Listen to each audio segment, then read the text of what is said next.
Get going. I'd like to call to order the regular meeting of the Town Council of the Town of Clarkdale for Tuesday, February 27, 2024 at 3 p.m. in the Clark Memorial Clubhouse. Roll call. Vice Mayor Hunsaker. Here. Councilmember Babbitt Pierce. Present. Councilmember O'Neill. Here. Councilmember Jones. Present. And please note that Mayor Prudhomme Bauer is here. We have a quorum. Thank you. Item 3 on the agenda is public comment. The town council invites the public to provide comments at this time. Members of the town council may not discuss items that are not specifically on the agenda.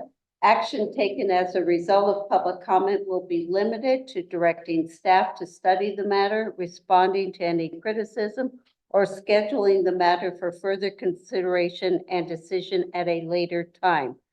Persons interested in making public comment on a specific item are asked to complete our little form for submitting comment for that item on the agenda. Each speaker for public comment is asked to limit their comments to 5 minutes. Is there anybody wish to make a public comment?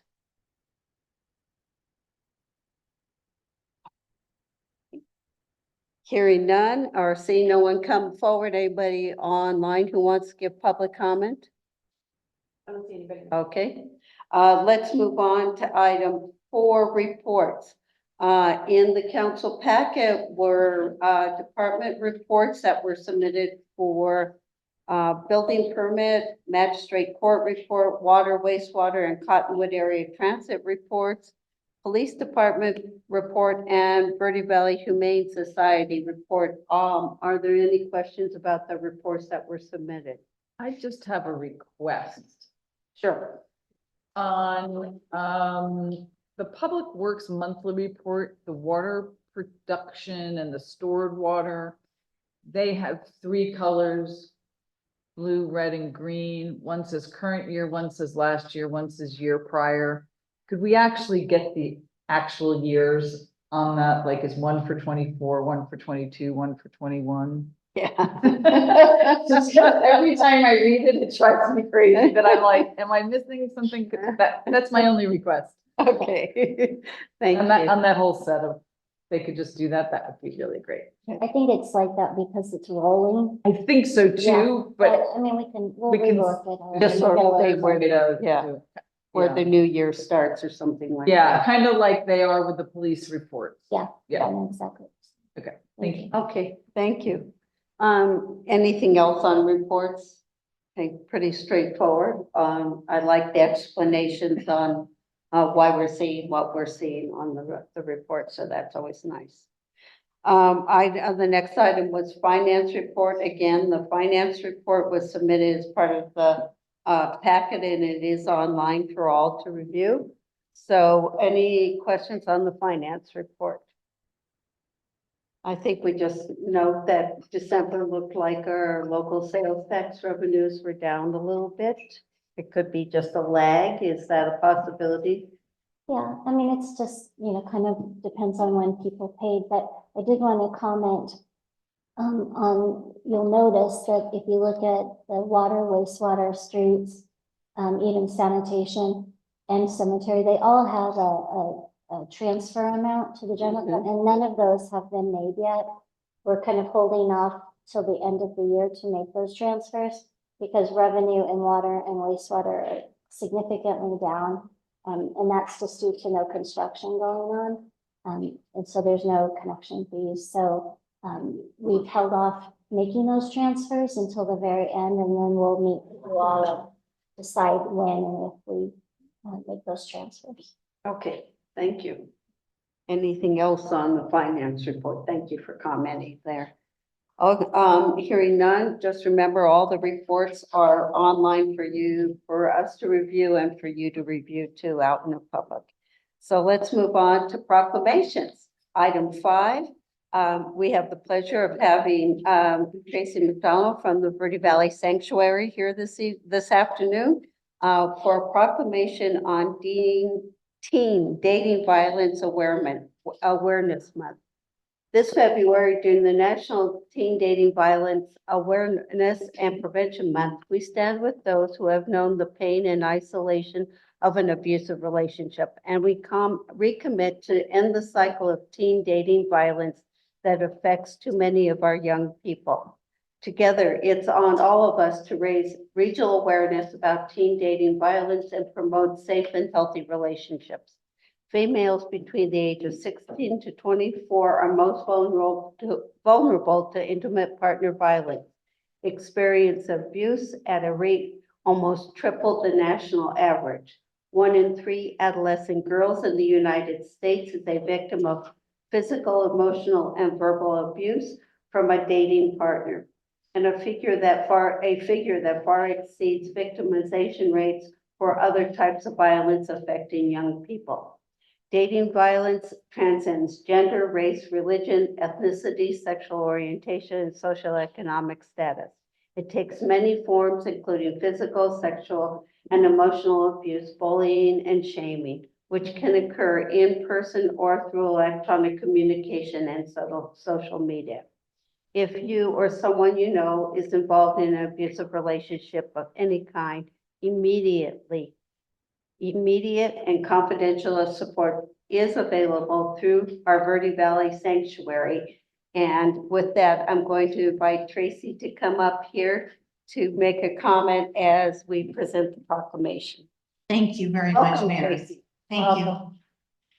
Greetings, Mayor, Vice Mayor, council members, and fellow citizens. This is a clear declaration to join hands across the Clarkdale area to prevent teen dating violence. Together, it's on all of us to raise regional awareness about teen dating violence and promote safe and healthy relationships.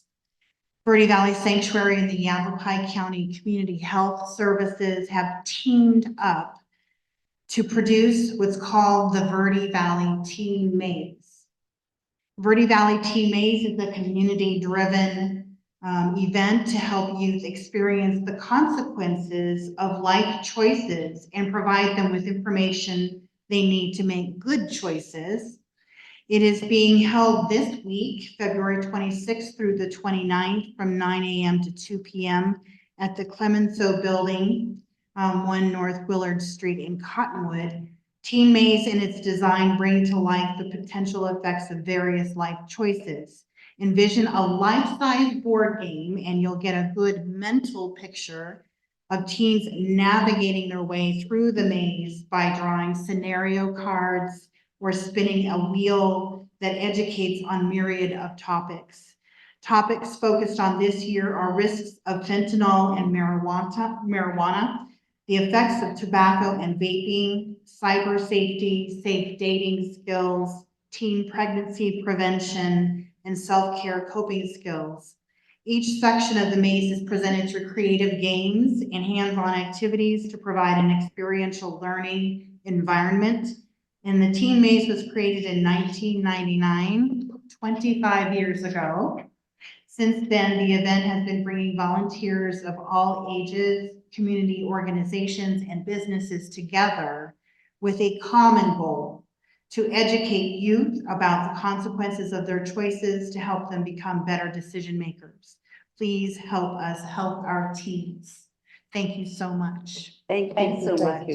And with that, I'd like to make a motion that we approve a proclamation for February 2024 as National Teen Dating Violence Awareness and Prevention Month.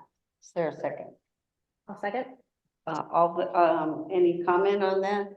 Tracy, we thank you for doing that. We have this wonderful proclamation, and all those in favor of the motion say aye. Aye. All those opposed, motion carries. Thank you, my friend, as always. We really appreciate it. Thank you. Thank you for the work you're doing.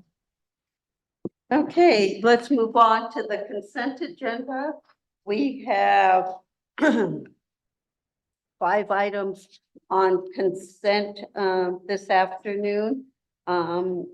If I would like to have item E pulled from consent, if we could, please. And we'll go through what A through D are. A is the approval of the minutes of the Common Council from February 13th, 2024.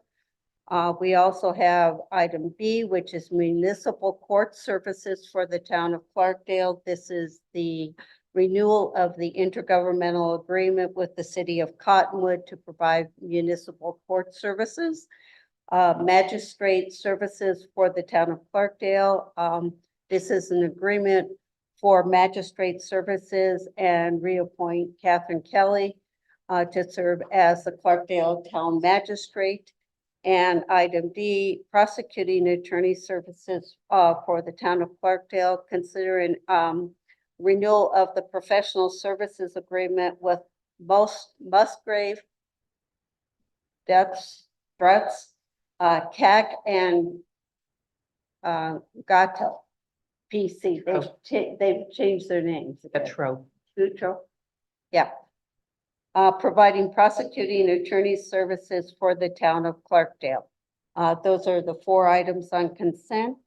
Is there any question, all those, any questions on those, or I'll just take a motion? I move that we approve consent agenda items A through D as presented. Okay, is there a second? Second.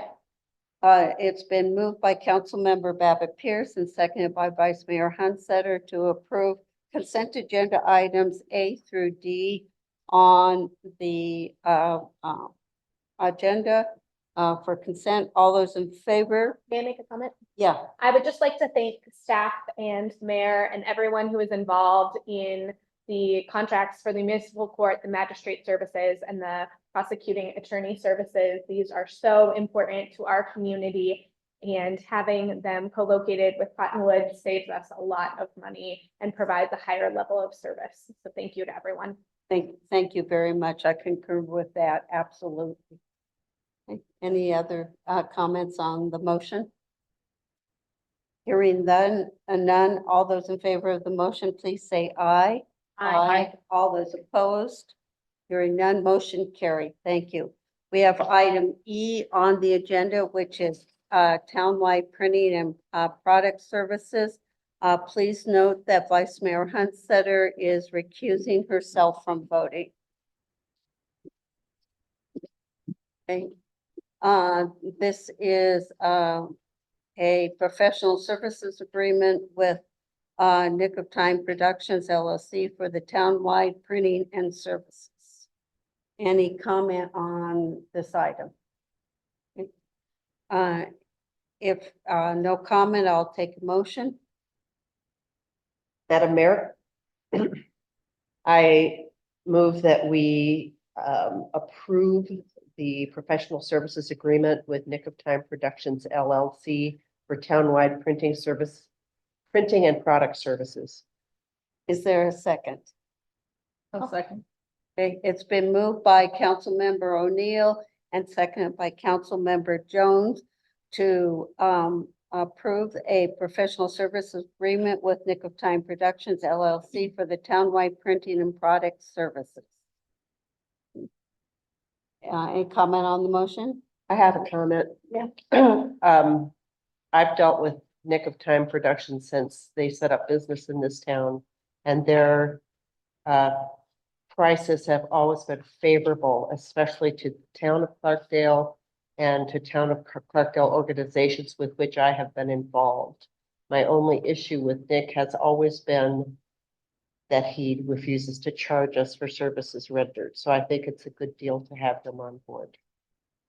Yeah, may I just add one thing to that? Yes. We did issue an RFP, Charity handled that procurement solicitation, and he was the only respondent to the RFP. So I just want to make sure that you all knew that as well. And under state law, we can, even if there is a relationship between anyone on council and the person applying, as long as we did it through an RFP, we can award the contract to them, and we did get legal to review that. Thank you. Thank you. And it is also in the packet, all the background information Yes, on all ma'am. of this. Okay. Anything else on the motion? Hearing none, all those in favor of the motion, please say aye.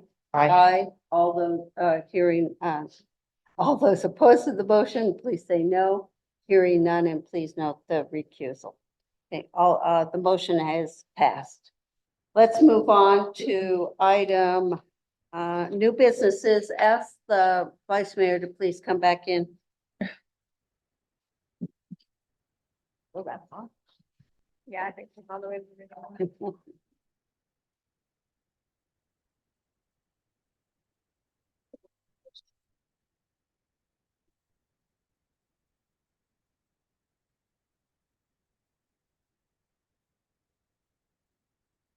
Okay. Let's move on to, the first item is the Town of Clarkdale marketing update. And I believe we have, Jen, Luria from, Dog Cat Mouse Media. Hello, Jen. Hello, good afternoon, Mayor, Council, staff, and residents. I'm Jen Luria with Dog Cat Mouse Media, here today to share our marketing efforts with the town of Clarkdale. And I've got a presentation to share, so I'm going to pull up my screen. And just before Jen gets started, they are providing us an update on our 2023-24 marketing campaign that we have been working with them on for tourism marketing. Susan, would you like to say anything before Jen? Yes, ma'am, thank you. So not this year, but last year, we were made aware, I think, Shell and I went to the annual Arizona Office of Tourism Conference, and we were made aware of the Rural Cooperative Marketing Program, which we applied for and were able to participate in. And basically this program matches any expenditures that we make 1-to-1. So it really doubles the amount of money that you're able to spend on marketing. So we looked at the line item that is the revenue for hotel occupancy tax. And that is the funds that we are using for these purchases, is purely hotel occupancy tax revenue. So basically for those businesses that pay that, those taxes, we're reinvesting back into marketing to bring heads into beds in our community. So the only other thing I wanted to say is we were really fortunate that Arizona Office of Tourism did allow us to use Dog Cat Mouse services as part of our buy. So they are paying half of what we pay Dog Cat Mouse to completely administer our marketing buys. So, and then finally, I just wanted to add that when we started down this track, we formed a citizen committee, a working group of local business owners and other stakeholders. They meet, I don't know, Michelle, quarterly right now. So we go over with them all of the things that we are contemplating buying. Jen participates in those meetings and gives updates to that group. And they really guide our buys and how we spend that money. So those are the comments that I have. And if you would like, Jen can fill us in on what we've been up to. And just to acknowledge that Town Manager Guthrie and our Public Information Officer, Shell Smart, have been the staff that has been working with Dog Cat Mouse on this campaign. So I appreciate that. So let's go on to Jen. All right, excellent. Thank you. And thank you for those comments, Susan, to help, shed light on what part of this whole marketing program entails. And you can all see the screen right now. Yes. Great. So I just want to go over to let you know, we've been working with the town of Clarkdale. It really started fiscal year 2022. We came in and helped to create a new tourism brand. And then with the successful launch of the revamped website, experienceclarkdale.com. And our work with the town of Clarkdale continues into now this year, this fiscal year 23. And our ongoing monthly marketing initiatives, include graphic design services. It encompasses activities that range from curating content for a monthly blog, a monthly newsletter, social media platforms, and to analyzing metrics, leveraging earned media, and interfacing with advertising vendors. And our primary objective remains to grow Clarkdale's brand identity with consistent messaging and enhance its visibility within the market. So to date, the tourism marketing program has yielded positive outcomes for Clarkdale, resulting in increased revenue for local hotels, restaurants, and shops. And additionally, heightened tourism has the potential to generate more tax revenue for the town, which will help facilitate new investments in infrastructure and community services while also attracting new businesses. So what I did was I wanted to really look back at when this website was first launched as we have been involved with it. So it launched in October of 2022, and I went in behind the scenes to see what the numbers look like since then till now. So the website has had over 5,600 unique visitors. The sessions have resulted in over 6,888 plus sessions and over 14,600 page views, which is great for just kind of a newer website coming out into the world. The top 3 most visited pages are number 1, the Wine and Dine page, number 2, the attractions page, and number 3, the outdoor recreation page. This is important for us to watch how people are looking at the website and what content they're naturally going towards. This way we can make sure that we are sending that message back out to them and gaining their attraction back into the website. We look at the devices used on the website, and over half of them are looking at the website on their mobile phones. So this is important for us to make sure that the website is mobile friendly. And I've included, as you see, the 2 images on here are screenshots from our phone as what it looks like when you're on the website. Well, where are the people coming from that are coming to the website? Naturally, Arizona, that's our main targeted drive market. So of course, we'll see Arizona coming in. And this includes Phoenix, Cottonwood, Tucson, Scottsdale, Mesa, and Prescott as the bulk of it. But what I thought was interesting is seeing Tucson making such an appearance now when we really haven't pushed to that market yet. But this is telling us that, hey, this is something that we should look at for future advertising, that Tucson is already potentially interested in Clarkdale, so let's give them more information. California makes an appearance, primarily Los Angeles, Sacramento, and San Diego, as well as the states of Nevada, Texas, and Washington. Now, these are starting to come in because the state of Arizona does a great job in promoting outside of Arizona for us, and we kind of get the trickle in visitors from that. And so then how are the visitors getting to this website?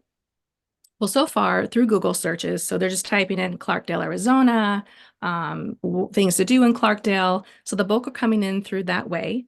And then secondly, directly. So they're coming in directly through experienceClarkdale.com. And then also over 800 visitors are coming in through Facebook directly, either clicking in on Facebook's profile or through a link that's been posted through Facebook content. And then as well is an email. So email is any kind of newsletters sent by us or by an external source. And so that's been over 468. The top referral sites. So a referral site is, we have here the Town of Clarkdale's town site. So the government site has a link to Experience Clarkdale on that site. So when people are on the Town of Clarkdale's government site, they click on experienceclarkdale.com, and that's feeding them right into the site directly. So that's a big bonus for us to have Experience Clarkdale on other websites. Another great partner is the Verde Canyon Railroad website that also links directly into Experience Clarkdale.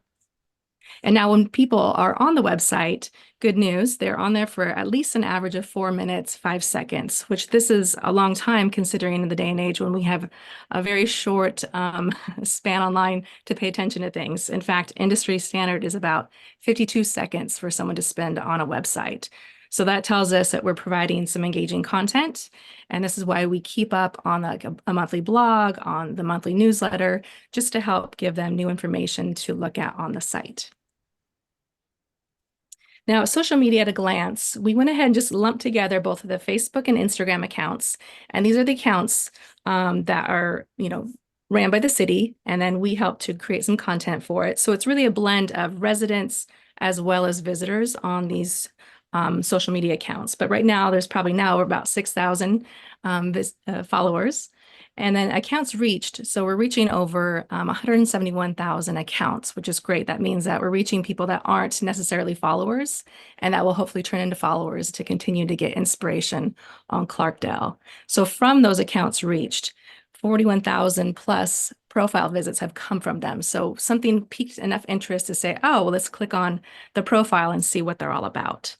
And the audience on the social media pages is about 72% women ages 45 to 65.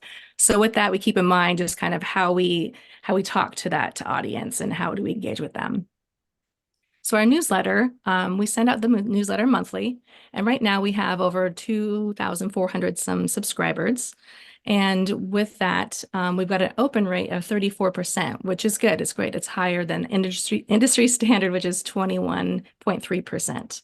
And I encourage you all to sign up for the newsletter if you aren't already, and you can do that on the homepage of experienceclarkdale.com. You scroll all the way down to the bottom, enter in your email, and you will get our monthly newsletter. And on it, we feature the blog contents that we write. We feature if any articles or information has been shared about Clarkdale. We'll share just tips and tricks on how to navigate through. We build itineraries. We share event information. So it's handy for those that are looking for inspiration on how to visit Clarkdale. And now I want to point out earned media. So we really watch and leverage earned media because earned media is publicity or exposure that's gained from methods other than just like us paying for advertising. So we use these articles that come out on the website and like our newsletter I mentioned, on social media platforms to really show viewers that we're not just saying Clarkdale's amazing, but these other places are too. So it's important for us to really track this and share it when it comes out. And I highlighted 3 of them here in screenshots. One of them is from a travel company called The Travel, and they do a lot of like the top 10 list, top 5 list, and we've been featured in quite a few of these so far, which is great just to help put out into like a national market, not just Arizona. And then Travel and Leisure did a great write-up about the wine industry region in Arizona, and they have featured Chateau Tumbleweed. And we've got that linked up on the website so you can see that article. And then another one through World Atlas. So again, we try to monitor these and share them when we can, because that's great to get that earned media that we haven't really spent any money on. But now the paid advertising. So what have we been spending money on? Well, like Susan mentioned, we really work with the Arizona Office of Tourism's Rural Marketing Cooperative. Such a great program, especially for rural towns. And with that, we've been able to participate in local advertising as well as national advertising. And I've listed out a few that we've participated with both this current fiscal year and last year. And that includes AZ Big Media, Arizona Drive Guide, Phoenix Magazine, AAA Via Magazine, Rova Magazine, Go Travel Sites, Visit USA Parks, and Madden Media. So we've completed a lot of this already this year. And if some examples on the right-hand side show some full-page ads that we had included in some print magazines. And what we'd like to do with this is we kind of have a hero shot to really capture the attention of the viewer. And then we'll rotate it out seasonally or based on the publication itself. So we've featured the kayaking, the Verde River, an inside look at the Copper Art Museum. And we utilize QR codes just to help point the viewer to the website, because we want them just one click away from all the information that they can get on Clarkdale. So with that said, I mean, we couldn't be more happy with these results and look forward to continue working together on promoting Clarkdale. It's a wonderful place to experience. And I thank you. Thank you, Jen. Is there any questions anybody has for Jen? Yes. Actually, I have one. Thank you, Jen, for a great presentation. I'm just wondering, have we heard from any of our town attractions, such as the train or the Copper Museum, Park Hotel? Are they seeing any impact from this work that's been done, or are we not able to track that? No, I mean, some of us are able to track that for sure. And in our tourism working group, we've kind of discussed, you know, what's going on behind the scenes with other attractions. And you know, hearing the train does a really great job of tracking this information, especially. And, you know, so all just about working together to make sure, are we sharing each other's information that way? You know, are people coming to the events? Are they coming to the attractions themselves? So we're still trying to glean that information, but overall, I'd say yes. And most of those attractions, including Chilwaukee and Park Place Hotel, are represented on our tourism working group. So they're giving us input constantly on what is going to help them. The other thing that I was going to mention is that we did get this year the Downtown Business Alliance has contributed to our marketing budget. So we're going to be doing a few extra things. I think we're contemplating changing the banners that are on the light poles in downtown, and also purchasing someone to come visit and experience all the things we're talking about, and then write blogs on it. So that's how we're going to be using that money. So it's really exciting when our partners are like, hey, this is helping us. Let me give you more money to do even more. I imagine that the hospitality entities are probably happy too, since it's their tax, Yes. that they're seeing a return on that, so. Lisa, thank you. Do your services also include interacting with the state of Arizona tourism site? Yes, yes. And we've got a great relationship with AOT, and helpful to be able to share information with them on things that are coming up, like the new hotel, and keeping them on board of what, is new in Clarkdale, and sharing our newsletters and any information that we can. We have been trying to overhaul. They've had a profile on Clarkdale on the site, but now we've got new information to update that with. So we've been working with them on getting that information updated. Thank you. And then a second question is, I see, of course, some of our partners, tourism partners on the ads. Do they participate financially at all? Aside from the Downtown Business Alliance, No, which is great. Yeah, they don't, but it is, from the hoteliers' revenue that all of this Right. is purchased. paid. So they don't directly at this time. But the other thing is, it really is a collaboration, because we have somebody from Choosy Boot on there. We have the wineries represented. So we really have a lot of entities represented. And one of the most powerful things that we see happening is really sharing each other's ads. And, because that really magnifies the exposure and, just that awareness of what we're each doing. And the town plays a very small part. Everybody has their own marketing budgets, but ours kind of gives that overarching brand image. And that was something that working group also did directly with Jen, was establish what that brand looks like. And we have a complete brand standards guide and some really wonderful photography that some of it we paid for, and much of it, people in the community gave us their photos to use in that campaign. So definitely a collaboration. Thank you. Yeah, if I can comment on that too, it's like, we see Dog Cat Mouse working with Clarkdale as a way of, we're the extension to help showcase Clarkdale outside of Clarkdale. And then with the business community here, then we help bring the people in, and then they help to then really provide the experiences and the advertising within the town too. So it's really this, we're the extension, bringing it in, and then they're making it shine and giving the pleasurable experience, therefore getting repeat visitors. So it's a great collaboration that way of where all of our roles really lay. Thanks. Laura. I think this is wonderful, and I see these ads particularly on social media, and on one level, I think this is great. On another level, it just increases my distress over the state of Main Street. And I wonder if the folks who own the vacant properties on Main Street that are in various stages of repair are seeing what's happening here, and if they are realizing the opportunity that is here to support them, if they get their businesses up and functioning, that there is now this whole, machine behind it to help draw people into town. Not too many, I hope, but but that it just heightens for me that, like, the first time I saw one of these set, honestly, that my first thought was, oh God, but they're gonna come and find an empty Main Street. Yeah. And I know, Jen, you're working with the Downtown Business Alliance, and I know the Downtown Business Alliance is working really strong on this.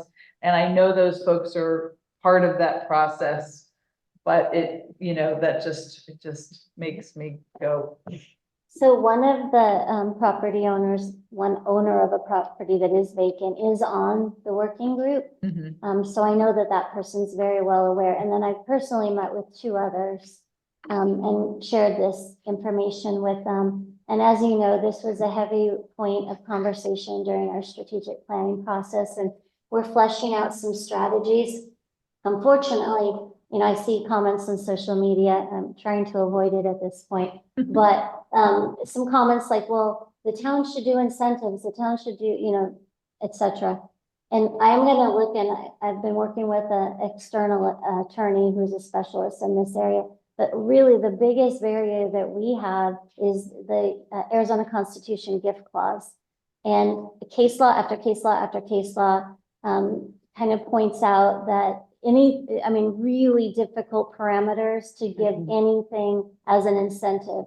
Probably the most we can do is to waive some town fees, but it's really limited. And we are exploring every single thing under that umbrella that we can. And like I said, I've reached out to an expert in this area, but it's pretty limited to what we can do in terms of that type of help. Yeah, So And, we're looking and at I'm other not even suggesting that I think it is our responsibility of the town to do this, but I feel like it's our community's responsibility that if you know somebody who has a building on Main Street that's vacant, like talk to them about opportunities that are being missed for all of us, in this Yes. process. Yeah. So. Yes, ma'am.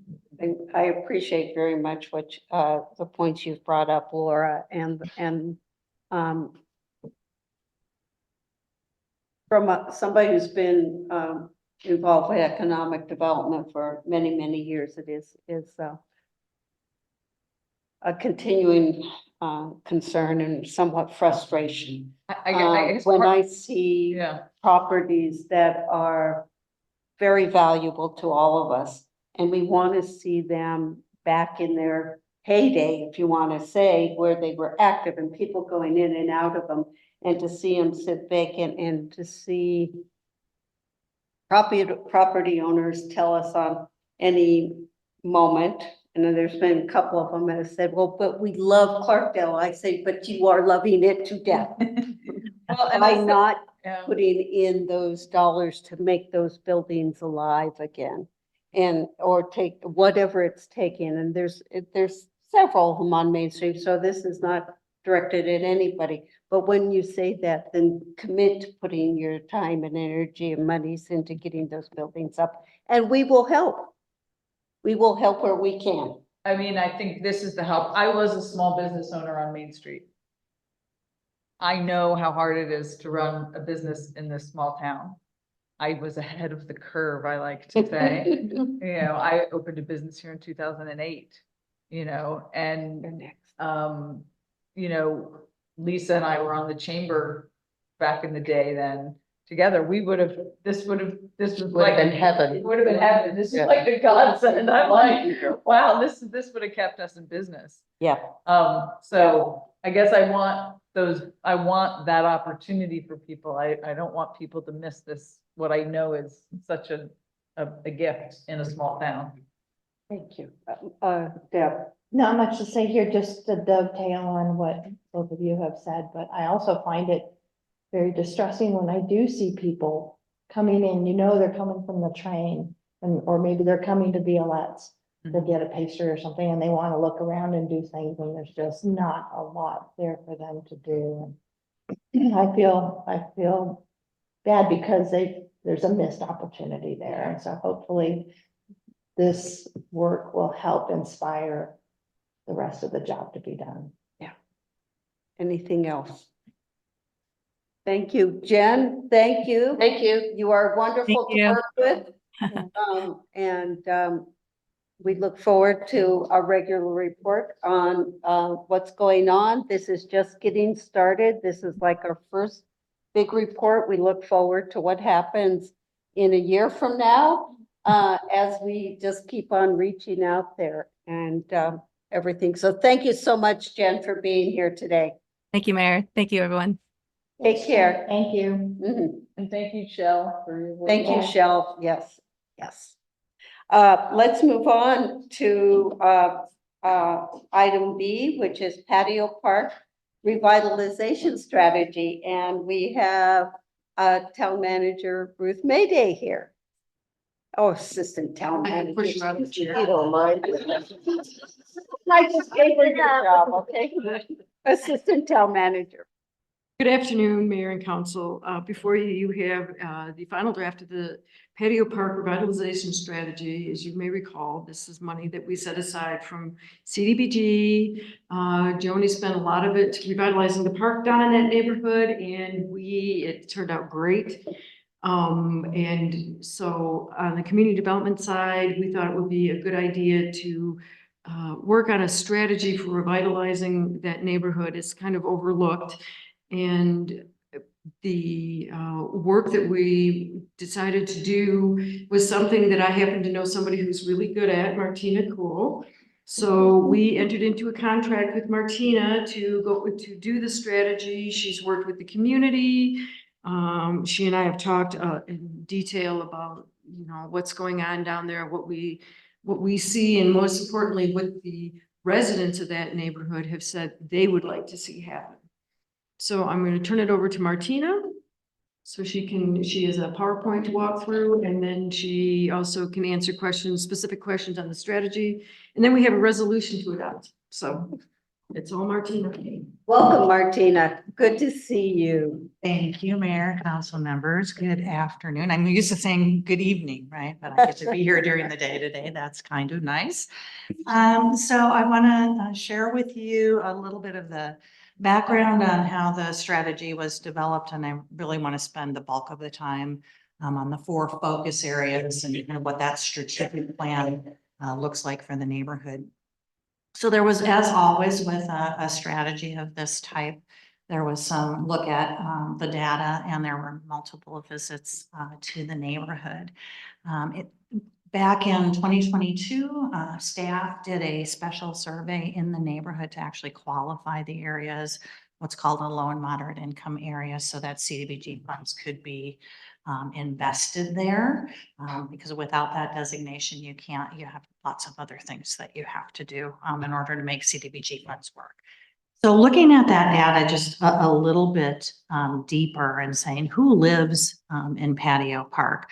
There's about 100 residents living on 44 properties in the designated Patio Park subdivision. And then there's also 12 adjacent properties that, you know, if you go down there, you can't really differentiate those adjacent properties from the actual platted subdivision that's there. So there's about 100 people living there. Most of in general, the households are much larger than they are in Clarkdale as a whole. You've got a lot of 1-person households in Clarkdale, a lot of larger households in Patio Park. And you also have a higher income level because you tend to have more wage earners in a household in Patio Park. The flip side of that is, while you have more wage earners and a higher median income, you actually have more people living in poverty because you have several households that are multi-household, multi-generational families. And so when you have 10 people living in a household and, you know, the income isn't very high, it kind of skews the numbers. It's hard, you know, to look at data for 100 households and say, you know, well, you know, how do you actually measure that? But I think it's important to look at how it's different from Clarkdale kind of in general, if we look at Clarkdale as a whole.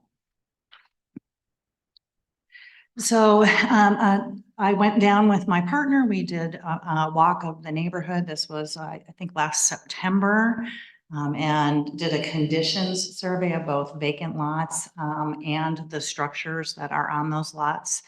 We said we classified the properties, including vacant lots, in good condition, fair condition, or distressed condition. So obviously, you know, those categories are kind of like, you know, good is not a whole lot needs to be done. Distressed is probably not occupiable. So of the 56 properties that we looked at, we found that 53% were in good condition, yet 36%, or 1 in 3, were in distressed condition. So, you know, it was a very eye-opening. And also in September, and the vegetation is very different because we're at the end of the monsoon season. So we had a lot of vegetation overgrowth. I went down there a couple weeks ago, right before we did the open house out here in the gallery, and I was actually quite excited. I don't know if you've driven through there lately, but it is, I'd say, twice as clean as it was in September, and people were really there were several people out working very diligently on their properties and in their yards. So I was excited for that. We do have about 1/5 of the units, or 20% of the units, or 24, I'm sorry, quarter of the properties in that area are actually vacant. So that means that, you know, there's an opportunity either for demolition and replacement of units, new construction of units, or some other type of, you know, development to be taking place in the neighborhood.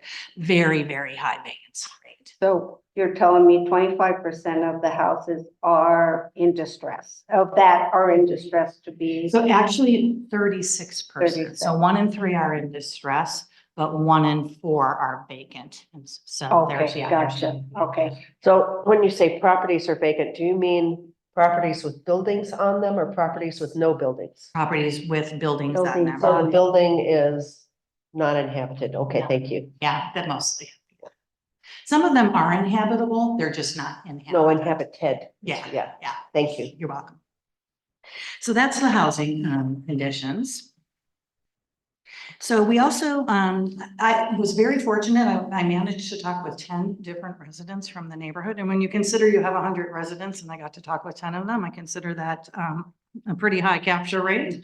And they shared with me through conversations, through responses to surveys. We handed out little booklets and said, you know, would you like to share with us what you love about your neighborhood? Maybe what you don't love so much about your neighborhood. And they came up with a list of assets and challenges. And so you can see that here. It's also summarized in the document. But I think the things that the residents love most about that neighborhood is it's quiet. Crime is pretty much non-existent. The skies are dark for the most part.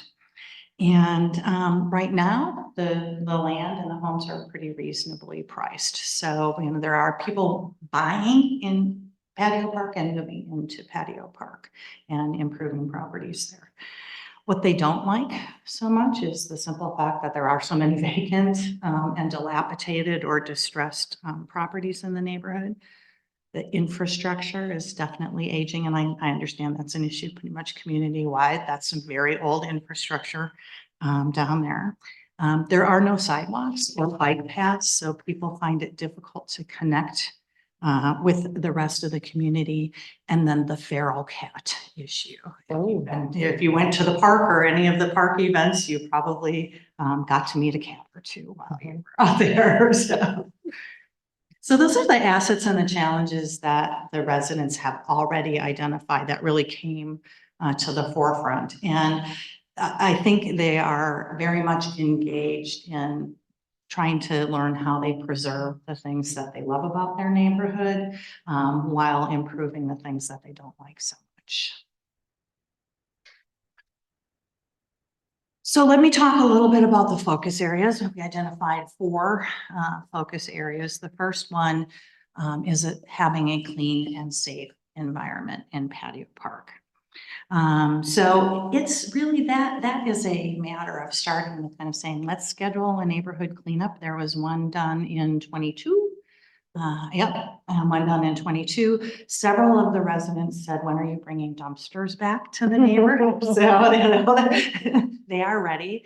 But really to start, I think to really kind of kick off any revitalization in that neighborhood, first and foremost is scheduling some kind of a cleanup.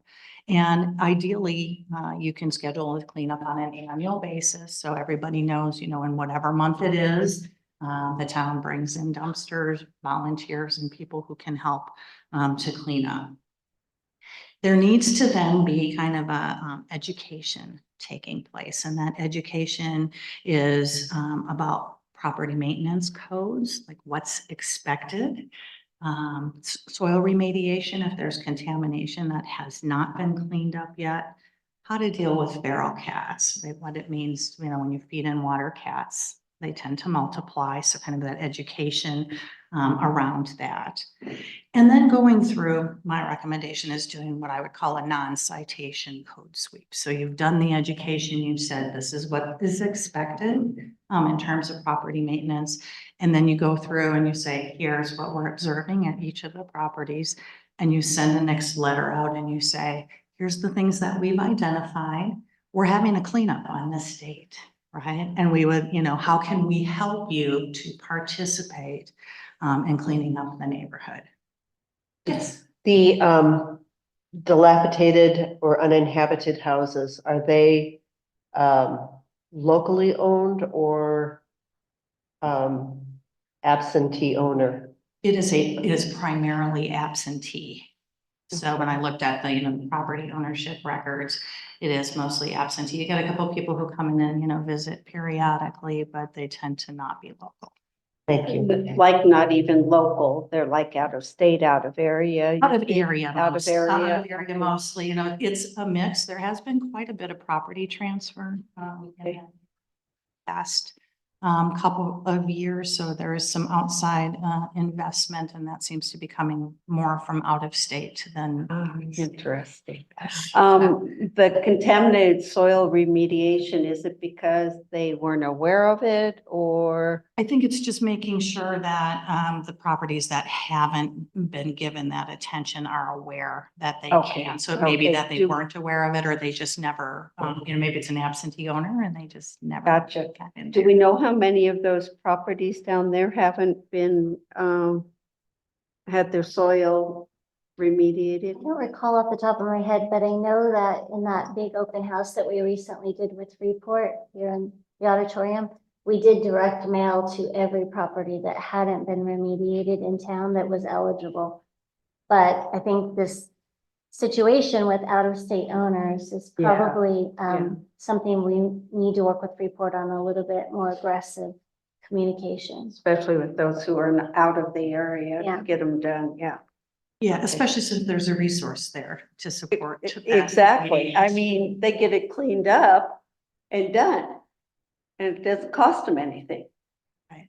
I think, another part of that is I'm going to make kind of an assumption here that the properties that have not been remediated may have a lot of junk and other debris covering their lots. And so remediation could be a significant challenge. It could be, but that, we can always work on that, right? Yes, that's kind of the goal of, hey, let's schedule this, let's get in there, let's be friendly about this, let's be helpful about this. Absolutely. And then when things, if and when things do not improve, then you go in and you start to do a more active type of enforcement and make people clean it up. But that's really not the goal with the revitalization effort. Our goal is to create neighborhood. And it's difficult to do that when we're in there with our stick. There is, however, a need to apply the Uniform Code for abatement of dilapidated structures.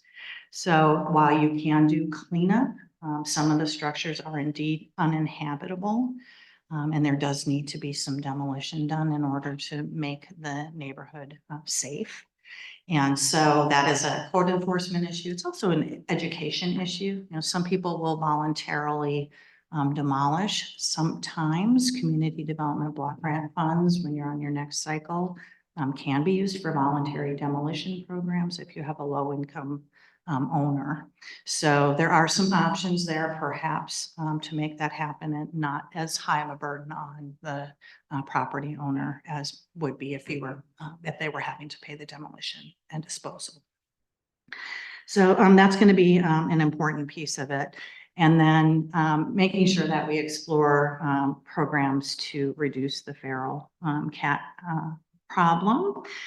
We didn't have anything specifically in the strategy, but actually 2 people came back and said, oh, put something specific in there about perhaps we can develop some kind of partnerships with local animal groups and with neighborhood residents to do something like a trap spay spay, neuter, and return or release. Somebody else suggested, a barn cat program so people can come in and get cats for their barns. So I think that's another part of just making it clean in that neighborhood. Right, Lisa. Excuse me. Yes. So just for your information, I believe that the state animal protection for Arizona has a mobile van that they will bring up and do a trap, neuter, release program.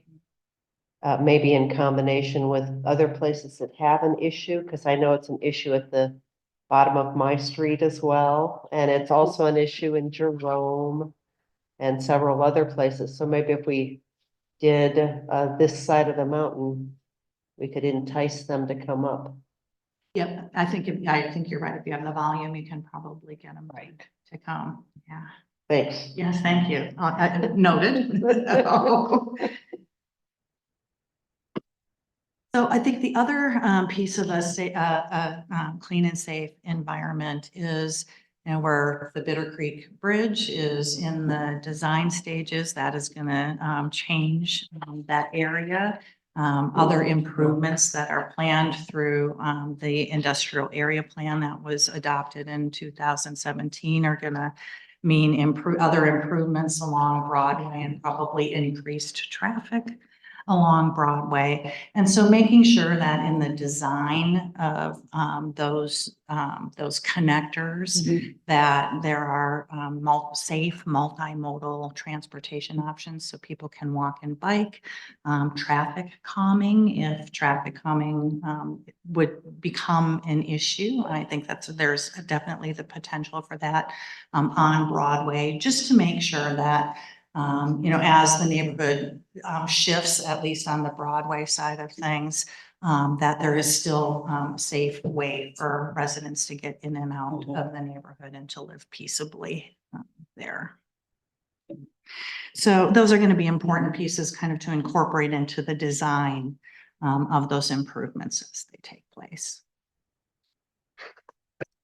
So the next focus area is creating a sense of neighborhood identity.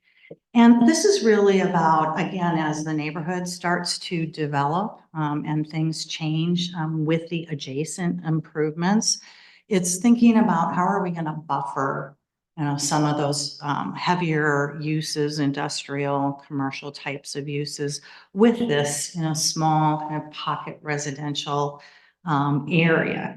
And so that's really about looking at what kinds of techniques and systems can we use to buffer the uses between the heavier uses between the smaller residential uses.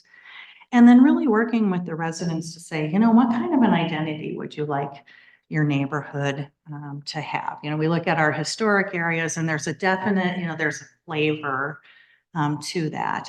And while Patio Park has a long history of being a low-income neighborhood, it doesn't mean it can't have flavor. So, it's really engaging the property owners and the residents and saying, would you like some kind of color palette? Is there some kind of, plantings that we can consistently be looking at? People talked about, we'd love sidewalks, but of course the utilities run through the front of the yard.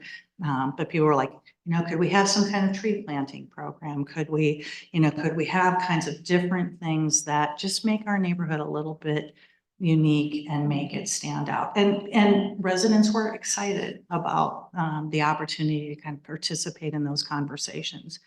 What that looks like is an unknown. I think it's about bringing the residents in and saying, what would you like to see, on a real level, like, do you like these kinds of colors? Do you like these kinds of plantings? What's important for you to have in your neighborhood? And then I think the other piece of it is making sure that residents have an opportunity to connect with each other and with other parts of Clarkdale. The Caballero Park, what a gorgeous park. And people are coming out. People were at the park actually the last time I was there. It was like, oh, very good. It was nice to see, but I think there's real opportunities there to do things like block parties and create opportunities for connections among the residents. When we did the open house out here a couple of weeks ago, we actually connected like 5 of the residents who showed up and said, oh, you should meet so-and-so. And so they were starting to talk about, you know, what can happen there. So I was really excited. So the neighborhood identity is the second focus area. The third focus area is around land use and development regulation, always a hot topic. However, the nice thing about Patio Park is that kind of the options there are unlimited in terms of how you might look at zoning and development in that area. Right now, it is zoned high density residential. It's the highest density residential in all of Clarkdale. If all the lots got assembled and all those 56 properties were assembled, you could actually put 457 units down there, okay? It's not gonna happen, so don't worry, right? So I don't think it can happen. I don't think you'd be able to assemble all of those lots. But the other problem with the current zoning there is that high density residential and all of the setbacks and other types of requirements that go with development regulation are not conducive to rebuilding on some of the properties should the existing units be demolished or if they're currently vacant. So in order to really promote the revitalization of that neighborhood, there's going to have to be some look at how do we zone this? Are there some special things that we can do? So you can do things like an infill district where you say, you know, we allow this kind of zoning in this particular, in the Patio Park infill district as an example. And that zoning could very well be, we're going to go back to the zoning that was there in 1920, right? Or, you know, when the neighborhood was first built, and we're going to allow for similar types of development in that neighborhood. But it's kind of limitless in terms of how you might look at the underlying land use there. You just need to be aware that you can't necessarily revitalize the neighborhood without making some changes. So there's an infill incentive district. There's overlay districts that just allow you to like go back to the old zoning. You can also do a redevelopment area there. It is an option that actually that area would appears to qualify for, you want a legal opinion, but it appears to qualify as a redevelopment area under the Arizona revised statutes. So it is possible to, you know, do significant amounts of investment in that neighborhood and infrastructure and other types of improvements along with the zoning and development regulation that you might want to consider as part of that. This is not a quick, you know, short, you know, near term kind of fix, but it's something to be starting to look at as the revitalization proceeds and the residents start talking more about, hey, I really would like to, you know, have a second unit on my property. It's tight, but you know, I should be able to do that. And that solves some other issues in terms of housing affordability and other concerns that are prevalent in our market today. So it's really about how do we look at these things? What do we look at? What would the neighbors or the neighborhood residents like to see? And then putting that regulation together and implementing it as the opportunities arise. There are several property owners who are ready to make improvements to their property there. Yes. Do you think, and I'm asking for an opinion, that because it is zone high density residential, do you think that perhaps the vacant property owners bought that with the eye towards some sort of overlay or rezoning? Or in other words, could I have just bought a dilapidated building because of the zoning, sat on it until there was an economic opportunity to build a 3-story? Yes. Okay. Yes, and there has been some lot assembly. So there has been, when I say lot assembly, people have bought up 2 or 3 lots in a row. Yeah. But with that in mind. I would guess so. They're looking at it, they're saying, this is this is a future economic opportunity, certainly. Thanks. You're welcome. Thank you. There's also properties down there that have been in families forever. That have Yeah, been what? we've got, Also properties there that have been in families forever. Oh, yeah, I know that. Yeah. Yeah. It seems to be about like a 50-50, right? So, Yeah, I mean, something yeah, like that, they're- yeah. like if you click through the parcel map, you see names that you know and recognize, family names that have been. Yeah. And a lot of the property, so I would say, let me take a step back. In the decade before 2020, there was a lot of property transfer, Mhm. but there wasn't a lot of property sale. So there's that intergenerational, other family members, maybe between trusts or between non-trusted individuals. But since 2020, that property transfer, the character of it has changed to more people acquiring property, and people from elsewhere. So yeah, it's just a real mix right now. Thank you.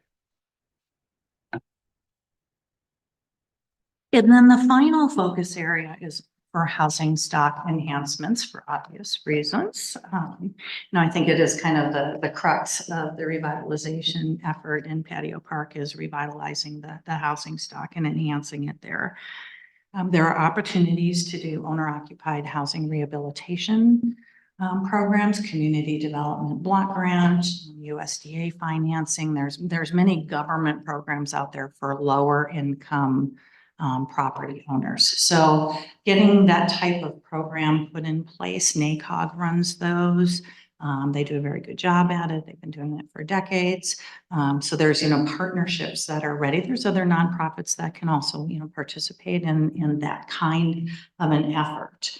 So that was in the original strategy. And then we had some property owners come out and say, well, I own rental property in that neighborhood. I could really use some help. So it was like, oh, well, let's, start exploring ways to perhaps connect some of those rental property owners with resources for rehabilitation, looking at how some of those properties can be improved. In general, the multifamily properties, at least from the outside, are some of the best maintained properties in that neighborhood. But, talking with some of the property owners, they're like, yeah, we have done everything we can on the outside. There's some work that needs to be done on the inside. You know what percentage of the housing down there is owner occupied? I want to say about half, and that's of all the units, Mhm. right? So. Thank you. So we added in the resources for rental property rehabilitation because owners are seeking that kind of assistance. It tends to come with strings and they may change their mind.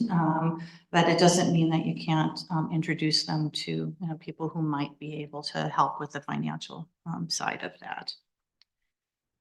Really looking at encouraging the variety that's possible in that neighborhood, the mix of single family and small multifamily, and really looking at are there opportunities to create homeownership opportunities in that neighborhood, particularly workforce homeownership opportunities, given the small lot sizes and the likelihood that you're not going to have, a huge home developed on one of those lots. And then it really, to be successful in that, you have to establish relationships with both private sector and nonprofit sector developers. Nonprofit sector developers tend to obviously be able to deliver at a lower price, but you have organizations that are active in the Verde Valley like Habitat and others who might be good candidates for partnership in enhancing the stock there.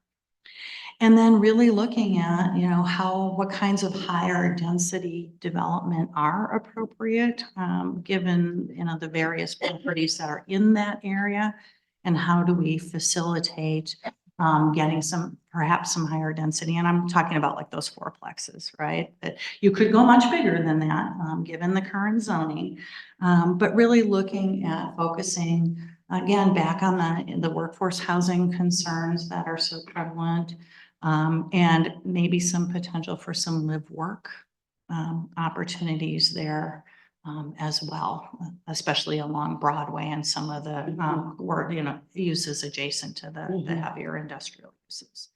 So there's a lot of opportunity. I have to say, when I first went into the neighborhood, I had immediate affinity for it. I was like, this is just a cool little place, So I'm really, I was excited, and I'm very hopeful, having talked with the residents that I did talk with about the potential there. I think it's high, very high potential. Oh my gosh, next steps. The resolution? Next steps for resolution. Oh, I guess I needed to talk about resources really quickly. That was my last slide. Thought I missed it. You covered pretty much all. Gotcha. Ruth, can you do an anagram for us? Can you tell us what CDBG means? Right, Community Development Block Grant is what that is, and that's money that comes through the Arizona Department of Housing from the federal government. They're the pass-through agency. CDBG is a federal program that comes through. And for us, it's housing and or NACOG, depending on what it's. Right, they come through the Arizona Department of Housing, and NACOG is the Northern Arizona Council of Governments, manages that money and is very, very helpful to staff in reminding us when things need to be done and helping us get things moving and keeping on track. So it's a great partnership. I have to say, Kevin Goss has been great to work with. He's wonderful from NACOG. He and Martina know each other and we work together well. I'm just in there for the ride and try to help when I can. And, I know Joni's worked with them as well. Isabel Rollins used to, And just information is, we don't get NACOG CDBG money every year. This is on a rotating basis with the region. right. So it's like what, every 4 years? I think it's every 4 or 5 years. What is it? Yeah. Yeah.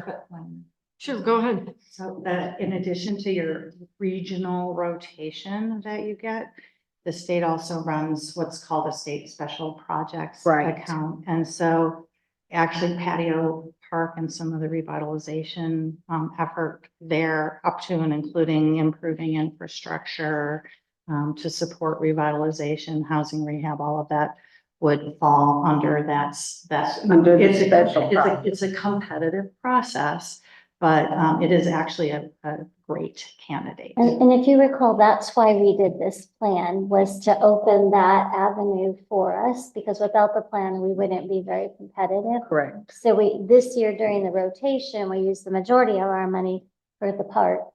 But we kind of sequestered this $50,000. To open up this other avenue Yeah. of being able to apply for special projects money. Exactly. So we needed this plan to be able to move forward in that vein. So like Martina said, the SSP, the State Special Projects, is a really good way to get additional funds through CDBG for especially infrastructure improvements that are necessary in that neighborhood. Are you talking public infrastructure or, okay, Yes. Yep. thank you. Sewer, walks, street, sidewalks, all of it. Street light. Curb better. So our next step, So our next steps are for council to approve and adopt the strategy and then approve the resolution that's attached. And I think the resolution does the approval and the adoption of the Yes. strategy. yes, it does. So that would be the next step. And then after that, we can now start looking at grant funds through state special projects to start working on some of the other things down in that neighborhood. Martina, before you go, it sounds like you had some really great conversations with the residents. Was there anyone who said, don't do anything down here, we like it just the way it is, leave us alone? There's a little bit of standoffishness, yes. And it's understandable, right? Nobody really likes change unless they're in charge of it. So, I'd say I had about like two people were just like, no, we like it just like it is. Lisa. Probably about 20 years ago, we had a neighborhood meeting. And it was hosted by the railroad because that was the big open space there. And it was the first time that I can remember anybody from Patio Park having a voice. And what they wanted was the sidewalk to be lighted so their kids wouldn't get run over crossing that narrow little bridge. So I really applaud your person-to-person efforts. That's, I think, the only way to communicate with people in a pocket area is to invite them to their area. Don't ask them to go somewhere else. Don't ask them to come up here for a meeting. Go to their area. So I applaud that. I have to say, of all the neighborhood meetings I've done for projects, that was probably the park one where we got to pick the playground equipment. I spent probably 2 hours going through every single catalog with every kid down there. And then they had to bend the corners of what they wanted, and I don't think there was a page that was not unbent. But that was quite telling to have that kind of turnout in a small neighborhood like that, and to have the residents really turn out and contribute in a. They thought about it. They thought about it, they knew what they wanted, they knew, what their feelings about the neighborhood were, they knew. They know, they live there, they know what needs to be done, and again, you don't see that kind of turnout in neighborhood meetings very often, so. It was impressive to see, it's a lovely little neighborhood with tons of potential, and we hope that we can make it positive. I hope that as, Martina, first of all, thank you for all the work that you've done to get us this far. It really dovetails nicely with the park being redone and stuff like that. So it's lovely. As we go forward, I hope we find continuing ways to keep those residents and property owners engaged in these strategies that we've put forward. Okay, so I think that's a real clear message that they want to be engaged, which is marvelous to see. As we prioritize this, because there's a lot that we want to go for like right now, but I think that's the next part is where do we start? What things can we do fairly quickly? What things are going to be more long-term, but always in mind with maybe we have a working group with that neighborhood that is just meets regularly and is involved in determining where we go. So that's what I hope. Don't impose improvement. Right. And we'll translate the major action items into your project matrix, just so that you can continually see how we're moving forward with these. That I completely agree, and I know Ruth does too, that it needs to be neighborhood driven. Yeah, So absolutely. So we have a resolution before us that we need to adopt. Is there any other comments before I take a motion on the resolution? I guess I feel like this is a really big deal. It's a 30-page document that your presentation was wonderful and but it feels like we're missing some conversation here, and I'm not even sure what that conversation is totally, but this feels like a big deal. And so I understand where we're going, and I understand why we're doing it. And I think if there is a community in Clarkdale that probably could use this infusion of attention and intention, that Patio Park is certainly one of the two that I can think of off the top of my head. So it just feels like a big, I want to acknowledge that, I guess. This right. it's a 30-page plan that has the potential to change that neighborhood in ways I think that hopefully residents want. Because you heard from two, but my guess is there's maybe others that feel differently. that maybe will change it in ways that we can't foresee, right? Because this is aspirational right now. It's not actually, it's not doing a plat and doing a design and doing, it's not the nitty gritty yet. No. And it's not somebody coming in and saying, oh, great, I've amassed 3 acres of property down there and now I want to do this. We're not at that stage, but I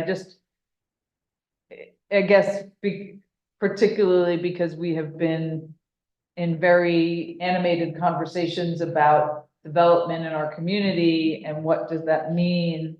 I guess I want to acknowledge that this is big and that it does need to be community and neighborhood driven. It does need to be that it can't be somebody who comes in from the outside and says, here, now we're gonna do this. Yeah. And this is all off the top of my head, so sorry if it's not totally tracking. But yeah, I guess I just, yeah, I don't know. It's a big deal. Yeah, I don't know. I'll stop there for now, because I don't know Let's where go I'm going Deb anymore. then to Marnie. That's different. Probably long before this council, I was sitting down there. And there was a proposed development coming in down there. It was a little scrap of land and they wanted to put in some apartments, as I recall. And it was right across from the train, or it had the tracks going through it. I mean, it was, and they did give their voices that night. And they all came and spoke, and it became abundantly clear that they were a pretty tight-knit community, and they had ideas about what they wanted to see and how they wanted to see it. And they didn't really want an outside presence coming in and just shoving something in their neighborhood. And that developer consequently backed away, and the land, I think, may still be vacant, I don't know. But they did come out with a voice, and, it was the long timers were coming out. And so, yes, I agree with what everyone has said, that this needs to be a neighborhood initiated refresh. And I think that they really want that, but they want it to be in their culture and their design and their neighborhood feel. So I feel better about this, and I think that they will too. It sounds like they already do, but you also have some very generational residents down there that maybe the younger ones want to see some change or need to see some change, and maybe the others are like, it's always been this way, it can stay that way. So, we just have to be sensitive to that. And I'm excited that this opportunity has presented itself, so. Marnie. Thank you. I agree with everything that's been said, and I'm viewing this plan as kind of the first step. So what are the things that are most important to them? How can we help with the feral cat? How can we make sure that everybody in Clarksdale has access to safe, regular drinking water, that their sewer works, that people have sidewalks? And then we can kind of grow from there, but it really starts with these little things that are what they told us that they need. The low hanging fruit. Yes, absolutely. Absolutely. I think there's, we're all talking around the same thing of being very neighborhood focused, neighborhood involved. Laura, I think is a big project. And I think engaging them in making sure they're part of the implementation makes it almost doable. Because it will be on their time frame, on their want and their priorities. That's what I kind of see. So I don't know where this is going to be. I really don't know where it's going to be, 10 years from now, but this is the biggest start we've had with an opportunity to work with the community to get what they want. Actually, I think it's a second, because the park was a really big first step in that. And we The got park was a tremendous feedback and appreciation and acceptance from that, so. Plus, second. it established the tone as credible. Yeah, it's more of a hand, not a handout. Right. It's just like, Right. we're here to help. Right. Okay. Is there if we've had our say, could I have a motion on the resolution, please? I have another question. Sorry. So the recommendation is from staff, and I'm not putting a motion, I'm just reading this, what it says, is to approve the resolution adopting the revitalization strategy and to authorize the town manager to take the necessary steps to implement the strategy. And I guess, and you guys can tell me I'm not paying enough attention if you But want. not to exceed $50,000, right? The allocation. Well, we don't have anything budgeted. No, right there's now. no money budgeted actually. There is no money, right? But it's There's no money really, right it's, now. that strategy, what we're talking about is looking at these 4 focus areas. Correct. Okay, that's what I want to make sure that is clear, that that strategy we're looking at is these 4 focus areas, starting with the clean and safe environment, the neighborhood identity, the land use and development and regulation, and the housing stock enhancement. Yes. So those are those 4. And remember that any individual project under there that exceeds, that either is not budgeted at all, which nothing is right now, or that exceeds my signatory authority would come back to you guys. So it's not like you're Yeah. giving carte blanche for the whole thing. Yeah. Each individual action would come back. Each project, as these projects unfold here, we will actually revisit what those actual actions are Exactly. related to these Yes. 4 theories. Yeah. I'm gonna. And it'll start fleshing out in the strategic plan as well. And it might be that, through completing the strategic plan for this year, that we do some prioritization of, where is our biggest opportunity? What's the loudest voice of what they would like to see? And, we'll just take it and what do they say about eating an elephant? One bite at a time. One Yeah. spoon at a time. Where do you So, come up with these? I don't know, but at least I got it right this time. Yeah, how do you eat an elephant? One bite at a time. It was scary when I started saying it was. How do you eat an elephant? So anyway, but this is not, okay, we're just gonna go off and do a bunch of stuff. I mean, this will be a constant communication with you all on what steps we can do, and we'll look at all of it and. And it is going to have to require a partnership between Yes. residents, landowners Right. with buildings and structures, landowners with vacant land, whatever, because there is a lot of vacant land down there as well. And that's, Exactly. and I think that extreme high density zoning creates potential opportunities, but also could create a potential sense of putting something. Yes. Right, we gave it away. And I Yeah. think that's why there's that discussion of relooking at all of that down there. And I also get that all of that is possible with or without this strategy and without this plan. Right. But it does because give us kind of a Yeah. roadmap to make some concentrated efforts, like the neuter and release program.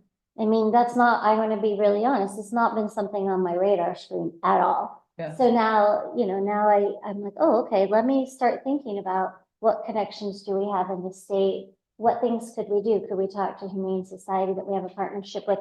Just now, it's starting to get those wheels turning about how can we make a difference in that one little area? So that's the value of the plan. And to me, the one that comes to the top of my mind is the soil remediation program, because Mhm. I called for my neighborhood, that was the 100-year facelift.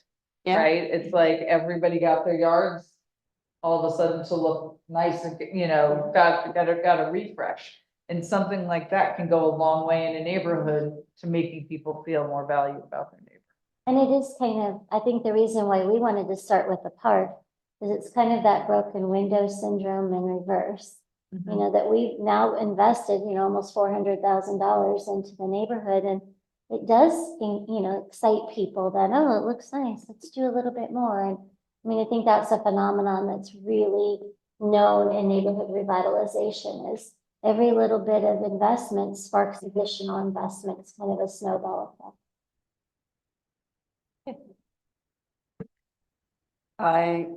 Anyone want to put forward the motion? Madam Mayor, I move that we approve resolution 1709, adopting the patio park revitalization strategy, and authorize the town manager to take all actions necessary to implement the strategy. I'll second. Okay, it's been moved by Councilmember Babbitt Pearson, seconded by Vice Mayor Hunsetter to approve Resolution 1709, adopting the patio park revitalization strategy and authorizing the town manager to take all actions necessary to implement the strategy. Okay. And I just again, thank you. I think this is going to be an exciting next step for the community. I look forward to seeing them actively involved in where we go next and how we do it, and for things to just see all sorts of marvelous things go on in a neighborhood that was the first neighborhood of Clarkdale. So with that, all those in favor of the motion, please say aye. Aye. All those opposed? Hearing none, motion carried. Thank you, Martina, again for coming, and thank you, Ruth. Nice job. Okay, let's move on to item C, which is a ratification of an application, a grant application for National Night Out funding. And DK Green, welcome, DK. Thank you, Mayor. Corey. We'll do the presentation. Thank you, Mayor, Vice Mayor, Council, staff, residents. I'm DK Green, the grants manager here in Clarkdale. And if you'd like, I can speak to these one at a time, or if you want, I can put the three items together. You know what? That's probably not a bad idea. Just as they're So- similar in nature, I thought. So let me step back a minute, and why don't we do items C, D, and E, which are three ratifications for grant applications, one for National Night Out, one for Firehouse subs, and one for clubhouse window repair and replacement. Yes, ma'am. Okay, that's a great idea. We'll do it in one.